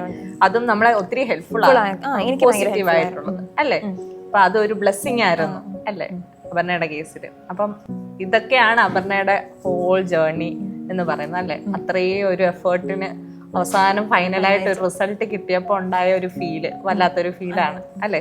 അപ്പൊ ഇതുപോലെ നമുക്ക് കണ്ടുകൊണ്ടിരിക്കുന്ന ഒത്തിരി ആസ്പിറൻസ് ഉണ്ട്. അപ്പം ഇതൊക്കെ ഒന്ന് ഇൻസ്പയർഡ് ആയിട്ട് വേണം നമ്മളുടെ പ്രിപ്പറേഷൻ അത്രയും സീരിയസ് ആയിട്ട് ചെയ്യാൻ. കാരണം ഇതുപോലെ ഇരുന്ന് എത്രയോ നാൾ വർക്ക് ചെയ്താൽ മാത്രമേ നമ്മളൊരു എഫേർട്ട് ഇട്ടാൽ മാത്രമേ ഇപ്പം പ്ലേസ്ഡ് ആവത്തുള്ളൂ. കാരണം പണ്ടൊക്കെ ആണെങ്കിൽ കോമ്പറ്റീഷൻ വളരെ കുറവായിരുന്നു, ഈസി ആയിട്ട് കയറി പോകാവുന്ന സാഹചര്യം ഉണ്ടായിരുന്നു ഒരു 4 years ബാക്ക് അല്ലേ. അതായത് മാർക്കൊക്കെ വളരെ കുറവായിരുന്നു കട്ട് ഓഫ്. പക്ഷെ ഈ ഒരു സാഹചര്യം എന്ന് പറയുന്നത് ഇന്നത്തെ സിറ്റുവേഷൻ അനുസരിച്ച് കട്ട് ഓഫ് വളരെ കൂടുതലാണ്. കോമ്പറ്റീഷൻ എല്ലാവരും അവെയർ ആയി തുടങ്ങി എക്സാമിനെ പറ്റിയിട്ട്. കുറച്ച് ഈസിയാണ് ക്രാക്ക് ചെയ്യാൻ എന്നുള്ള സാധനം അവെയർ ആയതുകൊണ്ട് തന്നെ വളരെ റഷാണ് ഈ പറയുന്ന ഒരു കാറ്റഗറിയിലോട്ട് കോമ്പീറ്റ് ചെയ്യാൻ വേണ്ടിയിട്ട്. അപ്പം ആ ഒരു സീരിയസ്നെസ് നിങ്ങൾ മനസ്സിലാക്കണം. അത്രയും കോമ്പറ്റീഷൻ ഉള്ള ഒരു ഇയറിലാണ് അപർണ അത് ഡ്രീം പോസ്റ്റ് അച്ചീവ് ചെയ്തത്. അത് ആ ഒരു ഡിറ്റർമിനേഷനും ആ ഒരു കൺസിസ്റ്റൻസിയും അല്ലേ, ഇമ്പോർട്ടൻ്റ് ആയിട്ട് കൺസിസ്റ്റൻസി ആണ് അപർണ ഈ ഒരു സ്റ്റേജിൽ നിൽക്കാൻ കാരണം. അപ്പം ആ ഒരു കാര്യങ്ങളൊക്കെ ഒന്ന് നമ്മൾ എന്ത് ചെയ്യുക, നമ്മളെ തന്നെ മോട്ടിവേറ്റ് ചെയ്യാൻ. മറ്റൊരിടത്തും പോകണ്ട മോട്ടിവേഷൻ അല്ലേ, നമ്മൾ തന്നെയാണ് നമ്മുടെ മോട്ടിവേറ്റ് ചെയ്യേണ്ടത്. അപ്പൊ ഇങ്ങനെയുള്ള ഓരോ സക്സസ് സ്റ്റോറീസ് കേൾക്കുമ്പോഴും അതിൽ ഇൻസ്പയർഡ് ആവേണ്ടത് നമ്മൾ ഇപ്പം നിൽക്കുന്ന സിറ്റുവേഷൻ നമ്മൾ തന്നെയാണ് മോട്ടിവേറ്റഡ് ആവേണ്ടത്. ഓക്കെ, അപ്പം നമ്മൾ പറഞ്ഞു നമ്മളുടെ ഒരു സപ്പോർട്ടിങ്, നമ്മൾ മാത്രം എഫേർട്ട് ഇട്ടാൽ പറ്റുന്ന ഒരു കാര്യം മാത്രമല്ല, നമ്മളുടെ ചുറ്റിനും അല്ലേ നമ്മളെ ഹെൽപ്പ് ചെയ്യുന്ന ഒത്തിരി ആൾക്കാരുണ്ടായിരുന്നു. അപ്പം അവരോടൊക്കെ ഇപ്പം ഈ ഒരു സാഹചര്യമേ നമുക്ക് കിട്ടത്തുള്ളൂ അല്ലേ പറയാനും, അവർക്കൊരു താങ്ക്സ് കൊടുക്കാൻ പറ്റുന്ന ഒരു മൊമെന്റ് ഇതൊക്കെയാണ്. അപ്പൊ ഈ ഒരു സാഹചര്യത്തിൽ അപർണയ്ക്ക് അവരോട് എന്താണ് പറയാനുള്ളത്? ഫസ്റ്റ്ലി എനിക്ക് റേസ് ഒത്തിരി ഹെൽപ്ഫുള്ളാണ്. ഞാൻ പറഞ്ഞ ജേണിയിൽ ട്രിവാൻഡ്രം റേസ് ആയിരുന്നു ഞാൻ മൊത്തം ഫോക്കസ് ചെയ്തിരുന്ന് പഠിച്ചത്. അപ്പം ഇവിടുത്തെ മെൻറ്റേഴ്സ് ഭയങ്കര ഹെൽപ്ഫുള്ളാണ്. എസ്പെഷ്യലി റിജിൻ സാറൊക്കെ എപ്പോൾ എന്ത് മൈനർ ഇഷ്യൂ വന്ന് ഞാൻ ഡൗൺ ആയാലും ഞാൻ സാറിനോട് പോകും. അപ്പോൾ സാറ് പറയും ഇങ്ങനെ ചെയ്താൽ മതി, കുഴപ്പമില്ല, ഇങ്ങനെ പോയാൽ മതി, എല്ലാവർക്കും ഇങ്ങനെയാണെന്നൊക്കെ പറഞ്ഞ് മോട്ടിവേറ്റ് ചെയ്യുന്ന റിജിൻ സാറാണ്. പിന്നെ ഹരി സാറുണ്ട്, അരുൺ സാർ, അങ്ങനെ കുറേ സാറുമാരുണ്ട്. പിന്നെ പഠിപ്പിച്ച സാറുമാരെല്ലാം, ഫാക്കൽറ്റീസ് എല്ലാം, എല്ലാവർക്കും താങ്ക്സ് ഉണ്ട്. പിന്നെ ഫാമിലി, പേരൻസ് രണ്ടുപേരും നല്ല സപ്പോർട്ടായിരുന്നു. അമ്മ എസ്പെഷ്യലി ഞാൻ ഡൗൺ ആയിരിക്കുമ്പോഴും അമ്മ പറഞ്ഞ് മോട്ടിവേറ്റ് ചെയ്യാറുണ്ട്. പിന്നെ എൻ്റെ ബ്രദർ അത് സമയമായില്ല, സമയമാകുമ്പോൾ കിട്ടും എന്നൊക്കെ പറഞ്ഞ് എന്നെ ഇങ്ങനെ പുഷ് ചെയ്യാറുണ്ട്. പിന്നെ റേസിലെ ഫ്രണ്ട്സ്, നമ്മളിങ്ങനെ എക്സാമിനൊക്കെ പോകുമ്പോൾ പറയും പ്രാർത്ഥിക്കണേ എന്ന് പറയുമ്പോൾ പ്രാർത്ഥിക്കുന്ന കുറച്ച് ജെന്യുവൻ ആൾക്കാരെ എനിക്കുണ്ട്. അതിൽ ഞാൻ ഭയങ്കര ഗ്രേറ്റ്ഫുൾ ആണ്. അവർക്ക് താങ്ക്സ്. പിന്നെ ദൈവത്തിന് നന്ദി. അതെ, ഇത്രയും സാഹചര്യങ്ങളെല്ലാം എപ്പോഴൊക്കെ ഒന്ന് ഡൗൺ ആകുമ്പോഴും അവിടെ നിന്ന് പിടിച്ചെണീക്കാനുള്ള ഒരു ധൈര്യം തന്നത് ദൈവമാണ്. ഒത്തിരി ഒരു പ്രൊട്ടക്റ്റിംഗ് ഒരു ഫോഴ്സ് ആയിട്ട് എപ്പോഴും ഗൈഡ് ചെയ്തിട്ടുണ്ട്. അപ്പം അതിനെല്ലാം എല്ലാവർക്കും താങ്ക്സ്. ഇപ്പം എല്ലാവർക്കും അറിയാവുന്ന പോലെ നമ്മളുടെ വരാന്ത റേസ് ട്രിവാൻഡ്രം ഓർഗനൈസ് ചെയ്യുന്ന അച്ചീവേഴ്സ് മീറ്റ് എല്ലാ ഇയറിലും കണ്ടക്ട് ചെയ്യുന്നതാണ്. അപർണയ്ക്കും അറിയാമായിരിക്കും അല്ലേ? അപ്പം നമ്മളെല്ലാവരും ഡ്രീം ചെയ്യുന്ന ഒരു വേദിയാണ്. ഒരു അച്ചീവറായിട്ട് ആ വേദിയിൽ വരിക, ഫാമിലിയെ കൊണ്ടുവരിക. അപ്പം ഉറപ്പായിട്ടും മെയ് 10 നമ്മളുടെ ആ ഒരു അച്ചീവേഴ്സ് മീറ്റ് ഓർഗനൈസ് ചെയ്തിരിക്കുന്നത്. അപ്പം ഞാൻ വരാന്ത റേസിൻ്റെ പേരിലുള്ള ഇൻവിറ്റേഷനാണ് പറയുന്നത്. അതായത് അപർണയുടെ ഫാമിലി എന്തായാലും അന്ന് വരണം. അതുപോലെ തന്നെ നമുക്ക് അന്നത്തെ ദിവസം എന്തായാലും ഒരു മറ്റുള്ള കുട്ടികൾക്ക് ഒരു ഇൻസ്പിറേഷൻ ആകാൻ പറ്റണം അല്ലേ? അപ്പം എന്തായാലും അപർണയുടെ ഫാമിലിയെ നമുക്ക് അന്ന് നമ്മളുടെ സക്സസ് മീറ്റിൽ മീറ്റ് ചെയ്യാമെന്നുള്ളൊരു ഒപ്പോടെ കൂടെ നിർത്തുന്നു. And thank you Aparna. All the best for your joining. Thank you.